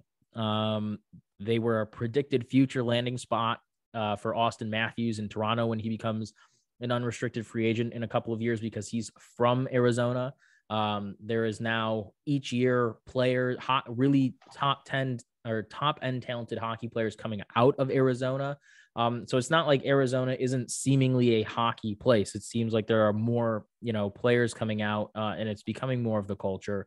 But the team, a couple of things happened. One, they wouldn't pay for repairs to their arena. Two, they also weren't paying the bills. So they had to pay, I don't remember the exact number, but they had to pay a lot of money, millions and millions of dollars in backdated and overdue bills. And then they got kicked out. And so then they tried in they're in Glendale now. Then they tried to go to Tempe and build a new arena. Tempe said, no, we're not going to let you do that. Why would we? Are you crazy? You just didn't pay for your last one. And now the Arizona Coyotes have struck an agreement with Arizona State University to take over their brand new rink. However, there are some things attached to that. One, it's a temporary lease, 3 to 4 years. So the expectation is they will have an NHL ready arena in the Phoenix, Glendale, Tempe area to go play hockey in 3 to 4 years. The other thing is, due to NCAA rules, they cannot use the same locker room as the collegiate teams. So they need to take out a couple thousand seats to build separate facilities and locker rooms for their players. So you're going from a 5-figure seating capacity at an NHL arena to, I think, probably somewhere between 25 to 3,500. I feel like I read somewhere earlier 5,000 is like the max, which is probably way on the higher number. So 5,000 is what they have now, but they have to take out, I think, 2,000 seats almost to build the locker room, because they have to have a home and an away locker room because of the NCAA rules. And then obviously on top of that, with, you know, the possibility of what's going to happen with COVID, with social distancing, there's going to be somewhere between like 25 to 3,500 seats that are available. And then because it is a college, they cannot dip into advertising. So they can't have on ice advertising. They can't have the board advertising. So now they're losing money. And at the end of the day, because the NHL is it's a large league, but it's a, you know, quote unquote small league, that people were talking about as potentially, like, with COVID. I mean, there were talks of the league folding because of how, like, financially unstable it can get. Because obviously it's not the NFL. It's affecting other owners, because there's a handful of teams like Chicago, Boston, Montreal, who are the Rangers, the Islanders, who are like the must-have teams. You know, some of them are the original six, but they're the big market teams that kind of carry everybody else. And it's going to cut into them too, because they're going to have to give more to the league to give to Arizona to kind of keep them afloat. And so a lot of the conversation's been around why the NHL is forcing the Coyotes to stay, and why not just move them somewhere else. But I wanted to get I know you've looked into this a little bit, but again, the vibe from you, because you're there, you live there, you live in the area. Are you driving by houses and seeing Coyotes flags hanging outside? Like, what is the general feeling of professional ice hockey in Arizona? I'll be honest with you. As a city in general, it's not, I don't want to go as far as saying it's not a sports town, because that's not accurate. Right. But they're not a loyal sports town, meaning it's not the type of city, it's not like Buffalo. So Buffalo, anything Buffalo and everything Buffalo, right, we're going to fall in love with it until it gets good. And then when it gets good, we're going to really be in love with it and blow it up. Here, it's rare to really meet. If you go to any event, you're going to meet more people from outside of Phoenix than you meet who were born and raised in Phoenix. Okay. So what ends up happening is it just becomes an amenity, or it becomes the luxury that, yeah, oh, you want to go to a hockey game? Let's go. You want to go basketball game? Let's go. Even with the football game, it's not the same. There's no tailgating the same way that there's tailgating at the Bills games or the Steelers games, or what, you know, like the fan bases that, you know, are really into their teams. You just don't have that energy here. So to answer your question, driving around, you don't rarely see any signs of anything really. Right. Last year with the Phoenix Suns going to the championship for the NBA, you started to see a lot more people really, piggyback onto them. And right now they have the best record in the NBA. So right now it feels like a Phoenix Suns team or a city. But I'll be honest, man, out here, I feel like I'm more of a sports fan than everybody I meet. Right. Every single. I got season tickets to the Yes. Cardinals game last year, and I was trying to start a Phoenix Suns podcast. Like I was basically going to do like a code of conduct Phoenix edition. Yeah. And there just isn't a market for it. Like people, they don't care about listening to more. They just want to watch the game on Sunday with their buddies and then go to work Monday. Right. It's not the same thing. So it's a rough environment for sports out here for sure. Yeah. And I mean, again, like we were talking about this earlier, I think even before the show or before we hit record, and you're like, why would you play a game on ice in the desert? And I mean, so part of it also is, they're trying to spread the game of hockey. They're not going to mince words. It's largely a white game. It's Canadian born. And they're trying to expand the game. Now, the NHL is doing a lot to continually shoot itself in the foot as it does this.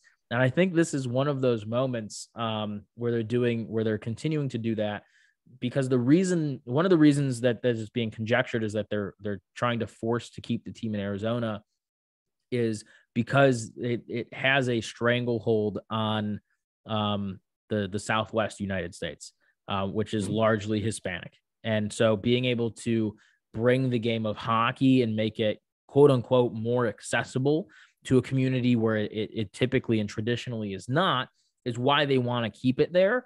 But I'm not sure how positive of a message it sends for you to go pointing at these, tires that are on fire next to you and going, look, this is great. Why don't you love this, as the team is playing in, is on the road? Because that's what's going to happen. That this is not the renovations that they're going to have to make are not going to be done by next season.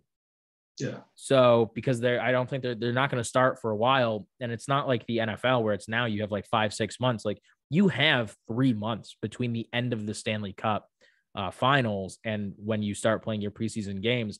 There's 82 games in a regular season. Arizona is going to have to be on the road for probably, if not a third, 2/3 of their season next year. That's a horrible schedule. It's just not a good look on the NHL and not a good look on Arizona. Well, like I said, I don't think, and this sounds so bad to say, but I don't think it's really going to matter.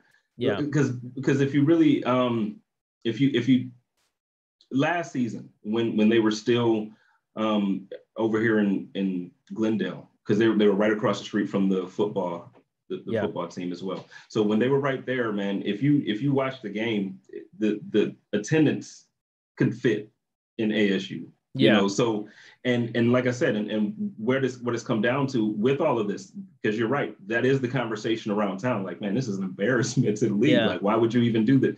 So I feel like you are going to see even more of a drop off on engagement from the fan base that was somewhat loyal to it. Yeah. Now, what I am seeing out here, and I can't speak specifically for like the Diamondbacks, but baseball out here, because they have like a bunch of the training camps out here. Mm-hmm.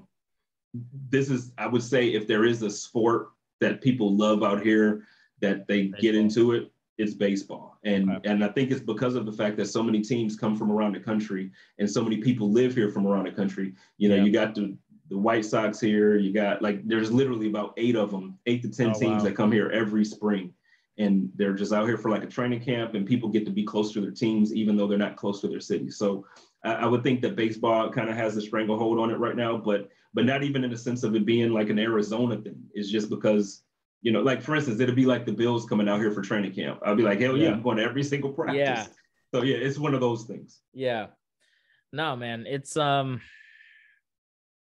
don't know. The NHL is weird because like I said, they were a team that were talent-wise and performance-wise really good just a couple of years ago. Because the NHL is, very quick in rising and falling. Some teams dominate for a long time. Some teams dominate for a couple of seasons. Some teams are just perennially trash.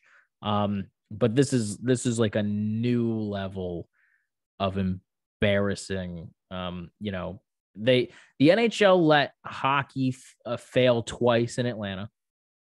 They bungled hockey in Hartford. they ripped hockey out of Quebec City and moved it to Colorado, which that's a successful franchise. But Quebec City is a very passionate hockey fan. Like they have an NHL, like they built an NHL ready arena with no promise of an NHL team to try and bring one back. That's how like passionate they are about it. And then obviously they put a team in Vegas, which was a gamble. They put a team in Seattle, which is less of a gamble. But this is a league that continually takes gambles. Like I said, they let hockey fail twice in Atlanta, which had, yes, it's Atlanta, Georgia, but a pretty dedicated fan base to it. They originally ripped hockey out of Winnipeg. None of that comes close to what they're doing now in Arizona by just, like I said, just letting this tire fire burn and being like, well, you don't like this present that I've brought to you. I've brought this here for you.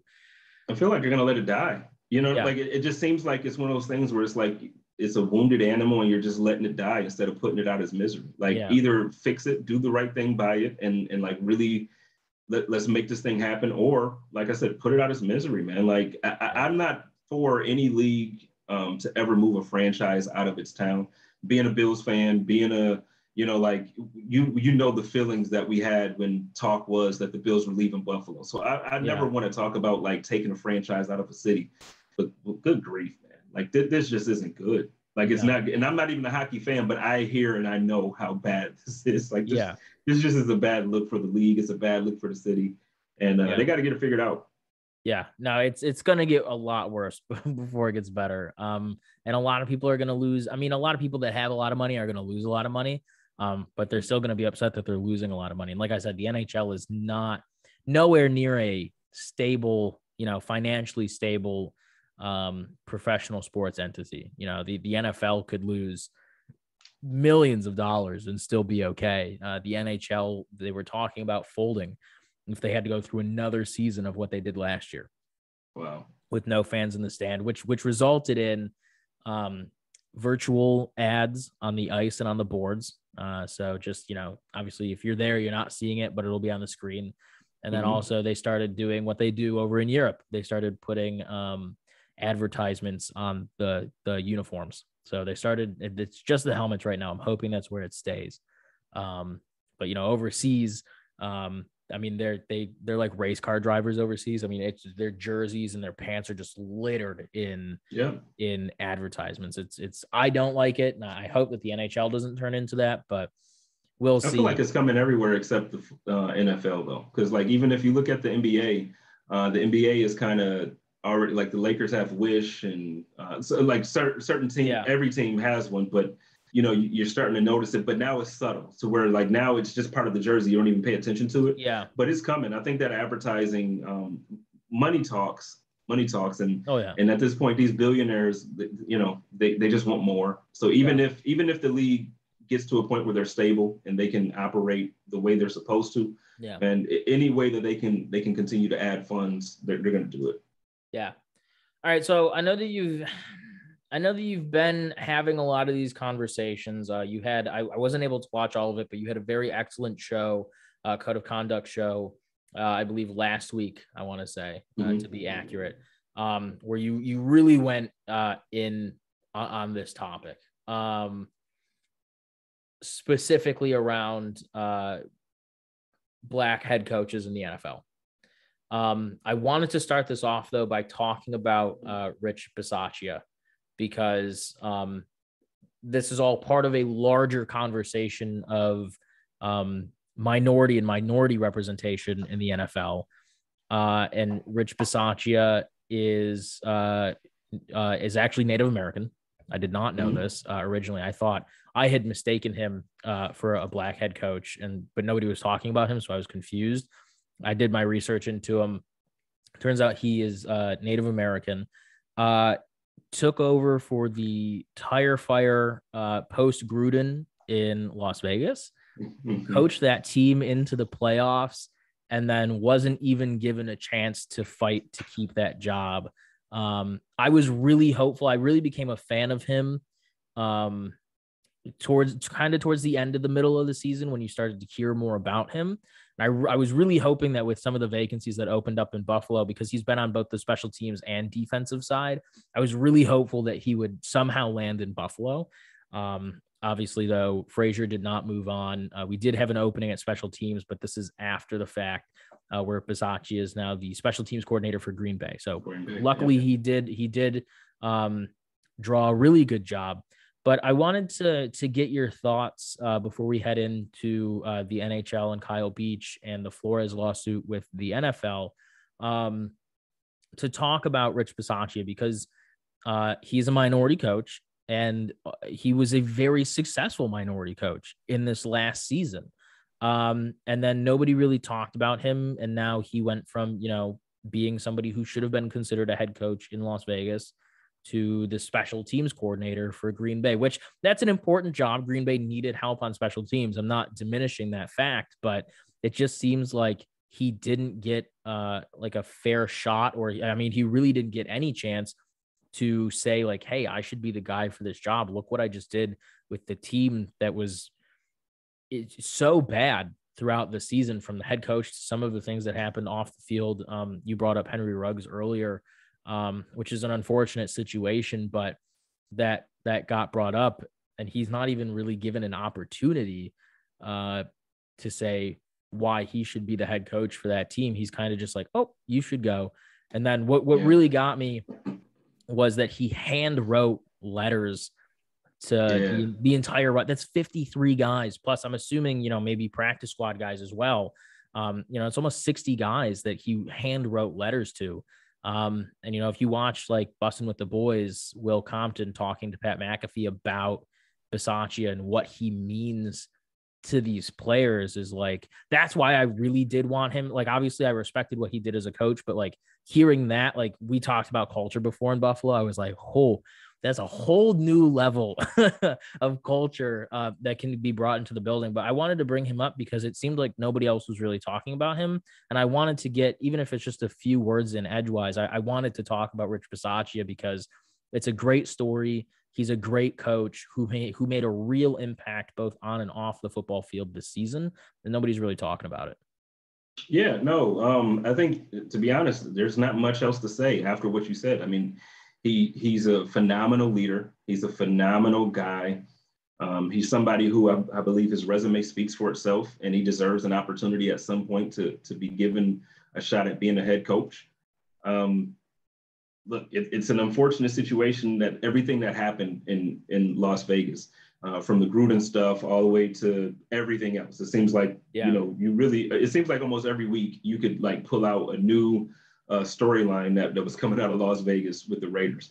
But look, Rich was there, and he, like you said, led them to the playoffs. He brought some stability to that team for the year, and I would absolutely have loved to see him get a shot. He did pick up a good job in Green Bay to fix, Green Bay typically feels like they failed because of special teams. They failed this year because of that unit. So he has a tall order, and I feel like he can prove himself there.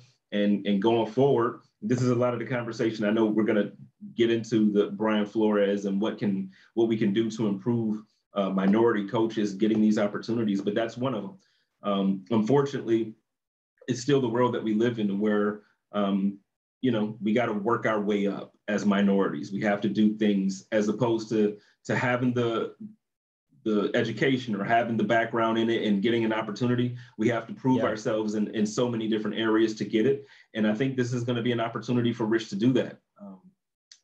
That's something that that's the first part. When we're talking about the Rooney Rule and all of these other hires, and you can see it with Rich. I know he's not black, but like you said, he's a minority.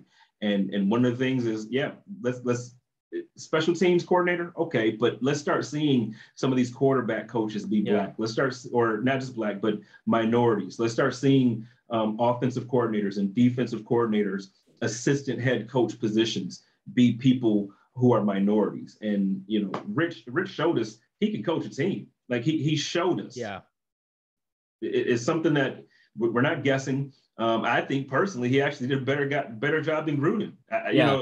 And I've never been a Gruden fan, if I'm being honest. Yeah. I think he was great in the booth. I loved him on ESPN. Yeah. But as a head coach, I just never thought that he was truly, the guy that they paid him $10 million a year for like $100 million for John Gruden.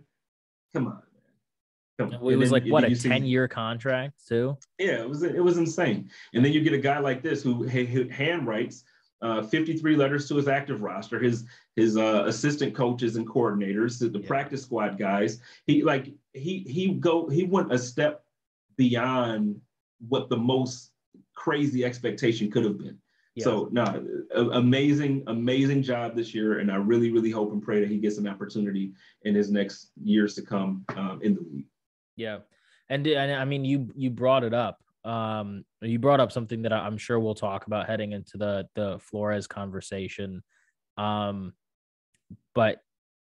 when the openings happened in Buffalo on the offensive coordinator, obviously Brian Daboll going to New Jersey, and the Giants, but some of the candidates that the Bills had interviewed, T. Martin, the wide receivers coach from the Ravens. And me, I know you were trying to keep it like pretty neutral on the timeline, but like I was going in hard for T. Martin. Yeah, I was like, I love this guy. I love this guy. Let's go. And it's just a perfect example of what we're going to be talking about here in a minute. Somebody like T. Martin, who had the offensive coordinator experience at USC, which is a pretty major school, had the, the wide receiver and the quarterback coaching, was a run game coordinator for so many years.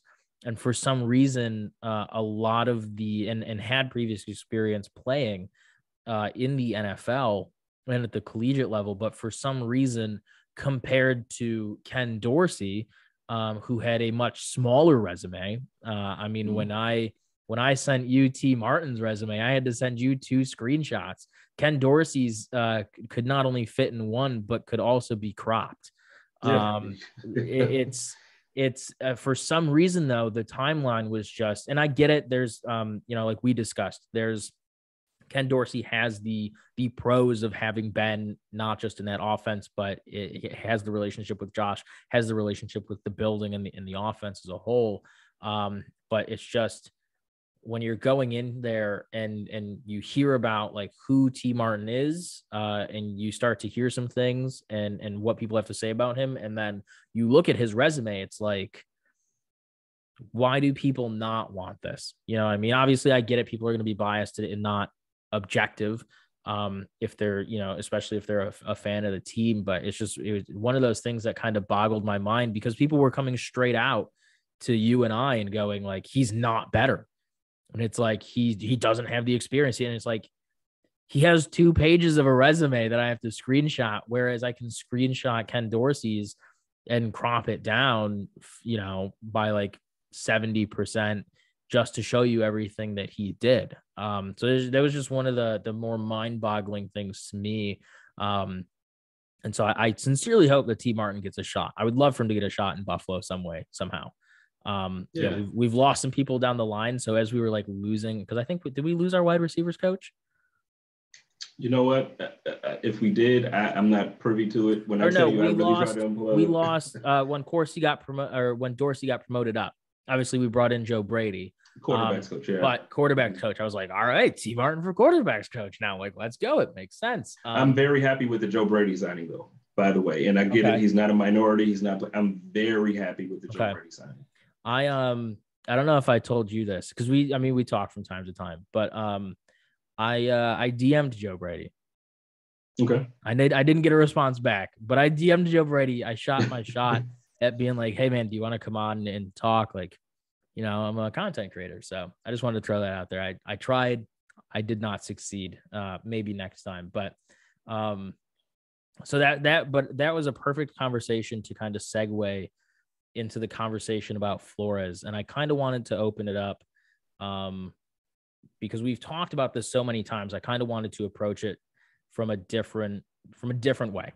But still, kind of maintaining, I think, as much of the integrity of the story and what this means going forward as possible. And then I'll kind of hand it off to you, because you've been doing the majority of the torch carrying with every show that you've done.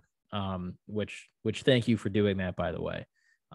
Again, unfortunately, I wasn't able to catch the entire show that you did last week. But it was a fantastic show talking about not just minorities, but also women and their place in the NFL, in professional sports altogether. But when this happened, and it came out, obviously we know about Brian Flores suing the NFL for a number of reasons, not just specifically one, but for a number of reasons. Not the least of which being accusing the NFL and specific NFL teams of violating the Rooney Rule, but also having racial bias potentially in their hiring practices. And then also having accusing Stephen Ross, the Miami Dolphins owner, of enticing him to throw games to get a better draft stock option, but then to also tamper with a not yet free agent quarterback, which we now know is Tom Brady. When this happened, pretty soon after, obviously people reacted to it on the timeline, on Twitter. People obviously were talking about it with friends, and people in the NFL community were immediately talking about it. But you had hosted a Twitter space. Is that what those are called? Just a live Twitter space? All right. You had hosted a live Twitter space, and I was like, I'm definitely going to this. Because obviously you and I are friends, and I respect what you have to say, but especially when it's something of this magnitude, I'm like, all right, Spence is one of the guys where I have to go listen to what's going to be said. And you had a couple of speakers in there. Rev, who is a friend of yours, but also a mutual of mine on Twitter. You had Bruce Exclusive. And I apologize, I can't remember the names. You had a couple other individuals who I am now connected with on Twitter, but I was not aware of at the time. So if you want to go ahead and say who they were so that the people watching know. I believe Mookie Hawkins was in there. Mookie was in there. From 1080 WFO, and was it Safid from Miami? Yes. Okay. So they were in there, and it was a fantastic conversation. I was obviously, with the topic of what it was on, I was unfortunately expecting that there were going to be people in there that were not going to be there for the conversation that ended up being had. You know what I mean? Where they were going to go in there and they were, they're going to discount the whole thing, and it was going to be a completely different discussion. Or not unfortunately, but fortunately, it was not that. And you had opened it up to anybody who wanted to be a speaker could be a speaker. And I was, for me, I'm sitting here in my living room. Ironically, I'm playing Madden, and I have the phone next to me, and I see that you had invited me to speak. And at that point, my brain, everything I had thought about that day, because obviously as a content creator, it's not just a breaking news story, but it's something that's going to be talked about. So I'm already, I already had like my dialogue. What am I going to talk about? What questions do I want to know going into my next show? And I think this happened earlier in the week. My show isn't till Saturdays. So I had a bit. Obviously, I was going to have a lot more information, but it was, what are the initial thoughts and feelings? And when I saw that you had invited me to speak, it all just left my head. And I'm like, I'm not camera shy, and I'm not shy to talk about it, but it was twofold. It wasn't really twofold. Well, yeah, it kind of was. One, like I said, my expectation for the whole thing was, I have a week to learn more about this, and obviously more is going to come out. At that point, we didn't know Brian Flores was going to be on CBS this morning, and then on First Take, I believe he went to. He did like a whole media tour. Yeah. He did a couple. He did a couple of media stops on the morning shows. So we didn't know that was going to happen. So I thought I was going to have like a whole week, right? So there's the one part where I'm kind of caught off guard, but the other part is, and we'll get to it in a minute, where I sincerely didn't feel, maybe at just that place in that time, that it was my place to say something. You know what I mean? And so after it ended, I DM'd you and I said, thank you for allowing me to speak if I wanted to. It was a great conversation, but it just didn't feel right. And you said,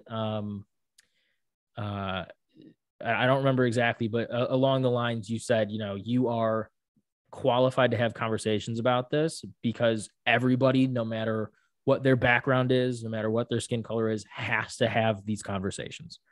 Mm-hmm. And you said they're going to be hard and they're going to be tough, which is fair and true, for sure. Even now, where I've been preparing for this interview for a month now, it's like, I feel like I shouldn't be talking about it. But knowing full well that like we have to, it felt very weird, but it was also reassuring to hear from somebody who I consider a friend, to say like, no, I need you to say something about it. I need you to be comfortable saying something about it. And so that's kind of where I wanted to, like I said, hopefully I did a good enough job of keeping the conversation intact, bringing it into it. But I wanted to, we all know what happened and what Brian Flores is alleging. But I wanted to bring it and present it in a different way because that's a, personal feeling between two people who are friends saying and talking about this. And maybe other people needed to hear that, but now I kind of want to, kind of lead into you and what you have to say about that and what you have been talking about, with what he's alleging. And then we can kind of get into, are there fixes that are out there? Are there things that need to change? And then also like, I mean, I have a big question that I want to ask, but then also, if this is true, what are the changes that happen going forward? Yeah. So first, thank you for saying all of that. And then also for our private conversations, like the things that we talk about, it doesn't go unnoticed. And I want you to know, like, from me to you, I appreciate it. The reason why I want to encourage you to use your platform to speak is because, like I said that night, you are qualified to A, have an opinion, B, have feelings, and C, speak about them. Like you are very much qualified to do that. And regardless of which side of the fence you fall on, the thing is, these discussions need to happen. And it's one of those things where I understand, a lot of times people will be like, well, I come to football to get away from all of this political, away from all this racial talk and away from all of this sexist talk. But the thing is, the reality of it is, until we get to a point where sports can completely disconnect from the reality of life, it's going to be have to talk about them because it's part of it. So, the thing that I ask for all my friends who are content creators, all the people who so Bruce, you mentioned Bruce being on that Spaces. He was spoke great. So eloquently. He was wonderful. Great. And the thing that I admire about him is that he's not afraid to use his platform to say this is wrong. Yeah. Because there is, believe it or not, and I know you believe this, I don't have to say believe it or not, but there is still a large portion of America who feels, well, no, it's equal. These guys just aren't as qualified. There's a large portion of America who feels, just like in the early 90s and 80s, that Black quarterbacks weren't smart enough to be the leader of a football team. Right. Now that's debunked. Like now, there's a Black quarterback on almost every other team, which is great. Yeah. Which is great. But at the same time, I don't want a Black quarterback for the sake of saying I have a Black quarterback. Right. I want Josh Allen on the Buffalo Bills. Right. Not because he's white, not because he's not Black, but because he's really the best quarterback. Yeah. So if I would have got Lamar Jackson, guess what? I would have been just as happy. Maybe not just as happy because I think Josh is better.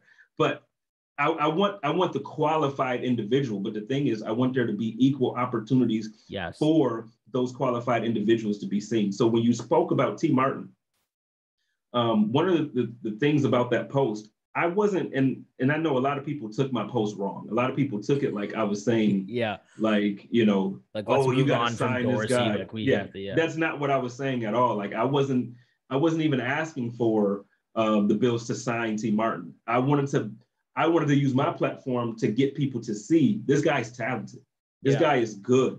And he deserves an opportunity. So I even actually said in the same post, like not even a response, I said, I don't know if he'll be a fit for Buffalo, but he's going to be a star play caller at some point. The thing is, in the comments, all you're seeing is what makes him qualified, what makes him a good coach. This is the way of thinking that stops us. Because if we don't give ourselves the opportunity, or if we don't take the opportunity to give somebody a fair look, because T, like you said, you saw his resume and you're like, holy smokes, this dude has like 2 pages worth of stuff. I couldn't even fit it on one screenshot. Yeah. You have to be open-minded enough to see it. Whereas you have people like, he's not even worth it. He's the wide receiver coach for the Ravens. No, thank you. I'll pass. Yeah. Okay. That lets me know that you're closed-minded and you don't have, it just lets me know that I can't trust your opinion on a lot of things because you only see things from one perspective. So then you fast forward to the conversation of what we're having about Brian Flores and the Rooney Rule and inclusiveness of women and equity throughout.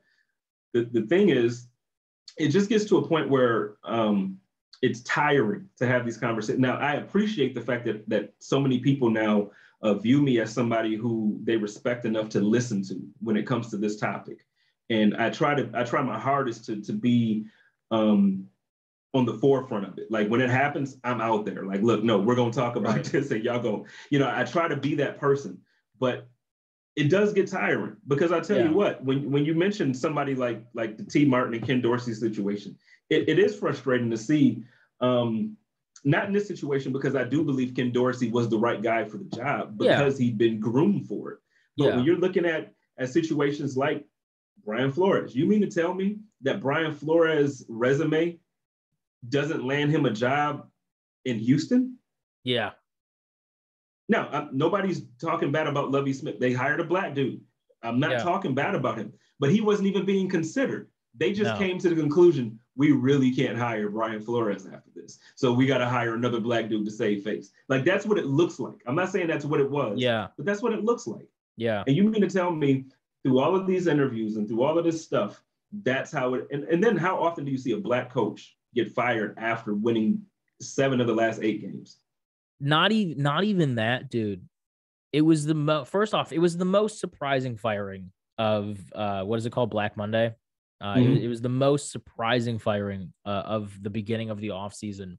But if you go back to his first year, it was like 47 of 53 players like wanted to be cut or traded. Like they wanted out. Like that's how bad Miami was just 3 years ago. And then he coaches them to a game away from the playoffs for 2 years. And then he's cut.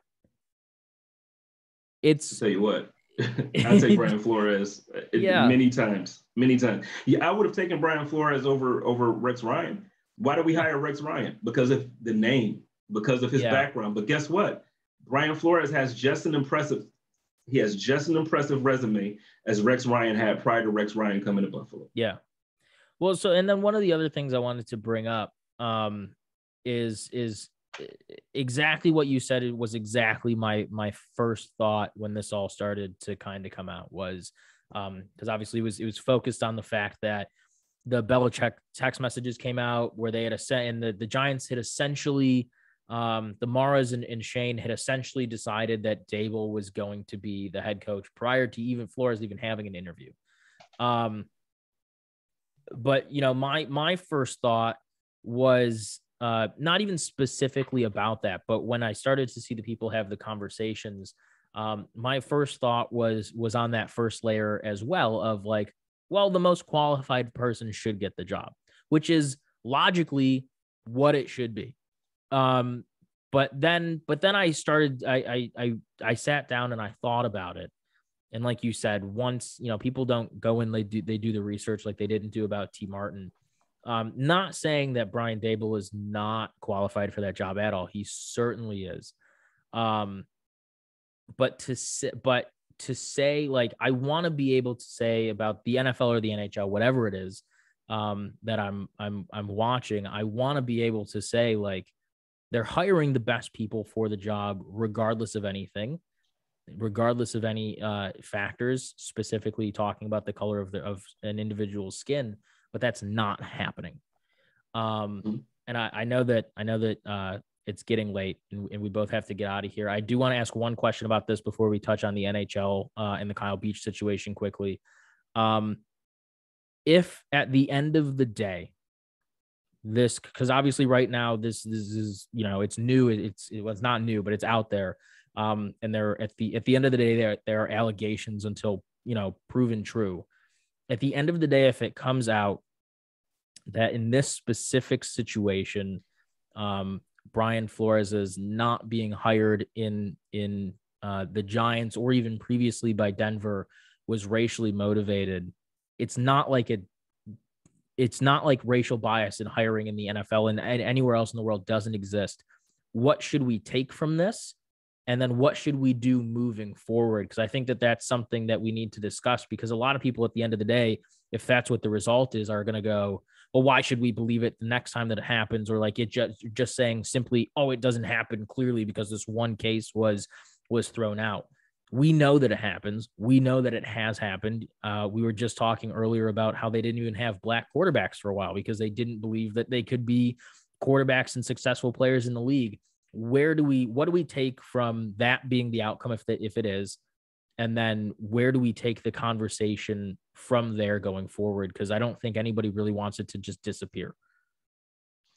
Well, so here's it's touchy, because like when you look at the Brian Flores situation in Jersey with the Giants, I don't think him not being hired was racially motivated. Right. I think it was a result of the rule. So like having the Rooney Rule in place where you have to interview two minorities is the reason why he wasn't, like, so he felt misled because they already in their mind made up. So it's just like if, hey, if I got this job and I'm like, no, I'm gonna hire my guy. I'm gonna hire the person that I think I want to bring with me to this job. And so I already got you in mind for it because of our relationship. Mm-hmm. It's nothing against anybody else. It's just the fact that I already have the relationship in place. So because of this rule, they had to interview him. And that's the part where the racial bias or the racial injustices come to play, where it's like, well, why interview me in the first place? Why waste my time? So that's where it comes from. And so I think, I don't know, out of all these conversations, I don't know if there's anything off the top that I would say would be a real solution. But one of the things that I do think would make a difference. Right now, there is a motivation for a team to lose a coach of color. Yeah. I think teams hiring should have some type of motivation as opposed to just hiring a black coach. Right now, we're giving the team that's losing a minority, I think 2 third-round draft picks or 1 third-round draft pick. Something like that. We're giving. I think it's obviously at least one, but I want to say it's like 1 compensatory 3rd round. Okay, so I feel like if that was reversed, I feel like that's something that could be an incentive that we would start seeing an uptick, because if you're going to be able to get another player, which is in the 3rd round pick, is nothing to sleep on like that. You get quality players in the 3rd round. Oh yeah. So I think if the Bills are built off of 3rd to 5th round picks. 100%. 100%. So if you were to do something like that, or even just a little bit more transparency from top to bottom. So if I'm interviewing 5 people and obviously 4 people won't get the job, I should have notes on all 5 of them on why they would fit or why they didn't fit, what happened during the interview process that it didn't work out, or, why I chose to hire Ryan instead of, a Rich. That should be something that I should be able to explain thoroughly, to where, if it goes in front of the review board for the NFLPA, or it goes in front of a third-party arbitrator, they should be able to really see good reasoning behind every decision made. Right now, there's not that. It's just like, well, we hired the guy that we think is most qualified for the job. Well, as much as I love Brian Daboll, you can't tell me Brian Daboll was more qualified than Brian Flores. Because realistically, Brian Flores was a head coach. Exactly. So he had more qualifications. Yeah. So now, I'm not saying that to say Brian Daboll didn't deserve the job. What I'm saying is, when you're looking at it, there should be a reasoning behind it that makes sense. And right now, I just don't feel like with a lot of these hires and a lot of these fires, because even down there in Texas, like we were talking about, David Culley should not have been fired. He should not have been fired. The Texans getting 4 wins out of that team, that man should have gotten coach of the year. He deserves a medal. Are you kidding me? Yeah. Those conversations are, it's just trying to figure out how we can incentivize these owners to value minority coaches more than they already do. Yeah. And another conversation, I'm sorry, I keep going. I'm sorry. No, go ahead. Another thing that Ryan, what's his last name? Ryan from ESPN, Ryan Clark. Yes. He has a podcast, and he actually brought up speaking about Mike Tomlin. So like Mike Tomlin at the time when this all happened was the only black head coach in the league. Yeah. He doesn't have black coordinators. He doesn't have a black offensive or black defensive coordinator. So the thing is, we're hiring. Okay, we have a black coach. Why would we automatically assume that other leagues are going to follow suit or follow that if the black coach that we have isn't accountable for it himself? Wow. It's a bunch of different conversations, man. Like it goes deeper than just head coach. You know, I use my platform now. Obviously, I'm not I don't discriminate at all. Like I have whoever on my show. Yeah. But one of the things that I try to make sure I do, and I feel like anybody who listens to my show or watches my show, I feel like you can tell I'm very proud of where I come from. I'm very proud to be black. I'm proud to be who I am. So I try to make sure I keep as authentic to that. And I try to make sure I give people opportunities in that as well. Yeah. We have to see that from top to bottom in the NFL, from the owners down to the coaches, down to the players. When you get an opportunity to use your platform to help somebody else reach your platform, you got to do it. Yeah. No, that's expertly and amazingly put. Thank you for that. I know that we both have to go. Obviously I'm a little ahead of time than where you are. It is dark and on its way to, I believe, snowing here pretty soon. But I wanted to touch, listen, I love it. It's 15 degrees right now. That's actually up 2 from 13 where it was when we started this. I wanted to touch on the Kyle Beach situation in the NHL. Again, I love having these conversations with people that are from outside the league, outside of that sport. But amidst all of the conversations we were having about the Flores lawsuit, especially on Twitter, because I'm heavily ingrained, especially in the hockey side of Twitter, as well as pretty much as well as football. And obviously we talked earlier about the differences between the two leagues and the sports popularity. Nobody was talking about what happened in Chicago a decade ago. Now, I believe 11 years ago now. The way with the intensity and the passion that they've been talking about, still even now with what's occurring with Brian Flores. And so I wanted what happened with Brian Flores made me realize, all right, if we're doing this, we also have to do this, because this is what's happening with Flores is happening now. It's happened before with others, but it's happening now.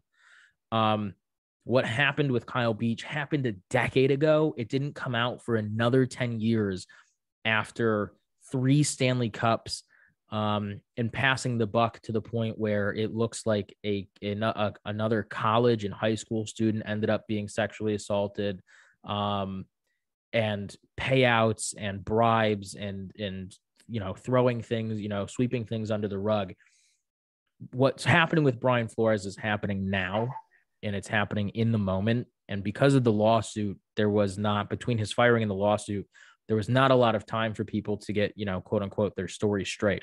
This is a decade of a story that waited to be broken. And so it really put me back onto, hey, like, let's not forget that this happened either. And we just let them get away with it. So I wanted to talk about that for those that are watching or listening. And I know, you not being that into the NHL, I know that you had to look this up, but essentially the long story short is, a decade ago, as a young prospect, a teenager, Brad Aldrich, who was the video coach for the Chicago Blackhawks during what the NHL's equivalent of a dynasty would be. I believe it was 3 Stanley Cups in 12 years, or something like that. Basically ended up sexually harassing and assaulting Kyle Beach, which we now know as Kyle Beach, was John Doe 1. And then basically had his career destroyed by the Chicago Blackhawks because they were all too aware that they were going to be something. They had the talent in the coaching and the front office staff and the money to do it. They were going after the Stanley Cup. And like I said, they ended up winning it 3 times in a decade. or some change. And they ended up destroying this young man's career to the point where he's now been playing for the last decade hockey in a league in Germany, unknown to the rest of the world. The Chicago Blackhawks then passed Aldrich on. They quietly let him go. He ended up going to a high school in Michigan, where he was given glowing reviews by the Blackhawks. He then went on and used his Stanley Cup ring and the swag that he had to entice other young men into sexually harassing and assaulting them. So basically the conversation I wanted to have is with somebody who's from outside of the NHL. And it is from outside of hockey, and the conversations that we're having with Flores. What are your views on this? And where do you think, because now more has come out with obviously the owner basically not learning his lesson and saying that he's not going to reveal what happened. And then the last thing that came out was in November, the Blackhawks had to fire an AHL coach for sexually harassing a player. So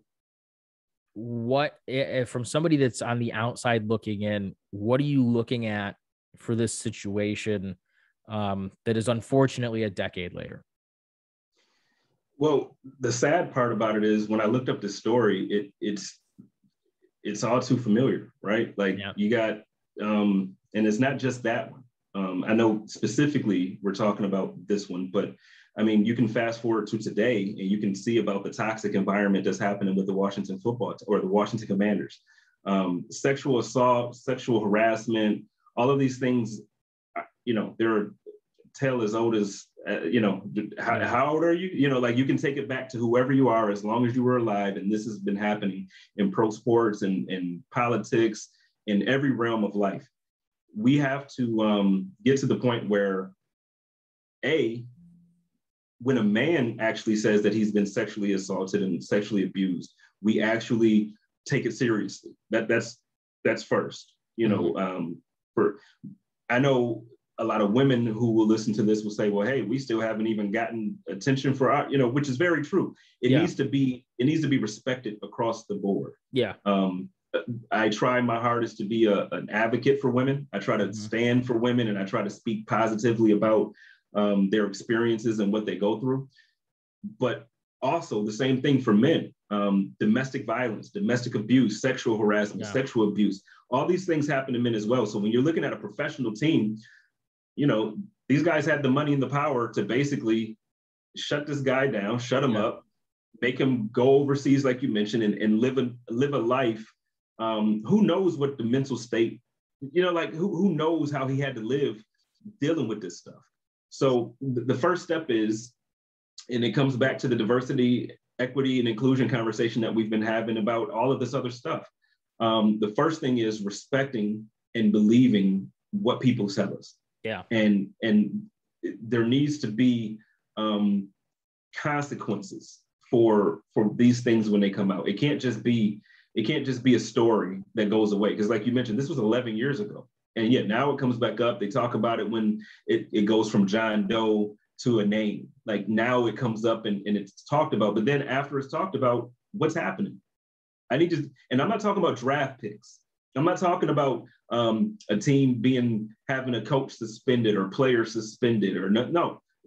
Forget draft picks. At some point, when are people losing their jobs? When are people losing the franchises that they own? When are people losing and not just losing money, but like really hurting from it? Because at some point when you talk about, somebody getting sued, it's like, okay, if I'm worth, if I'm Deshaun Watson and I'm worth $50 million. Yeah. And then I settle for $1 million with 20 women. Guess what? I still got $30 million. So when you're looking at these situations, man, you really got to start making examples, and not examples in a way of saying it like, well, get him just to get him. But you have to come down hard on people to where this is no longer going to be tolerated, because something like that is awful. Whether it was a man or woman, it doesn't matter. That's awful. You completely ruined this young man's life. Yeah. So basically, just to sum it up, they got a $2 million slap on the fine, for which it's a multi-million-dollar third second or third generation owned NHL team, $2 million is nothing to a team that, won 3 Stanley Cups in a decade. Nothing. Larger conversations to be had continually, but I want to thank you. I know that we've been sitting here a long time, but this is why I like talking to you, because we can have substantial conversations about, fun and not so fun, extremely serious topics. So thank you for coming on and doing this. I appreciate it. Yeah, man, we can run this back anytime. The summertime, I'm not going to be as busy. Let's go on vacation, bro. Yeah, I'm on vacation now. I'll be back in April. And then after that, I'm going to stick to one show for the summer as opposed to the 3 that I do every week. I'll just do one until the season comes back around, and then we'll be right back with the Chop Up. We'll be right back up with Hump Day Hotline. And I might add a couple during the season as well for other things. But yeah, everybody, stick with my man Ryan. He's gonna be doing. I see what you're doing. I'm peeping all your moves, and I like it.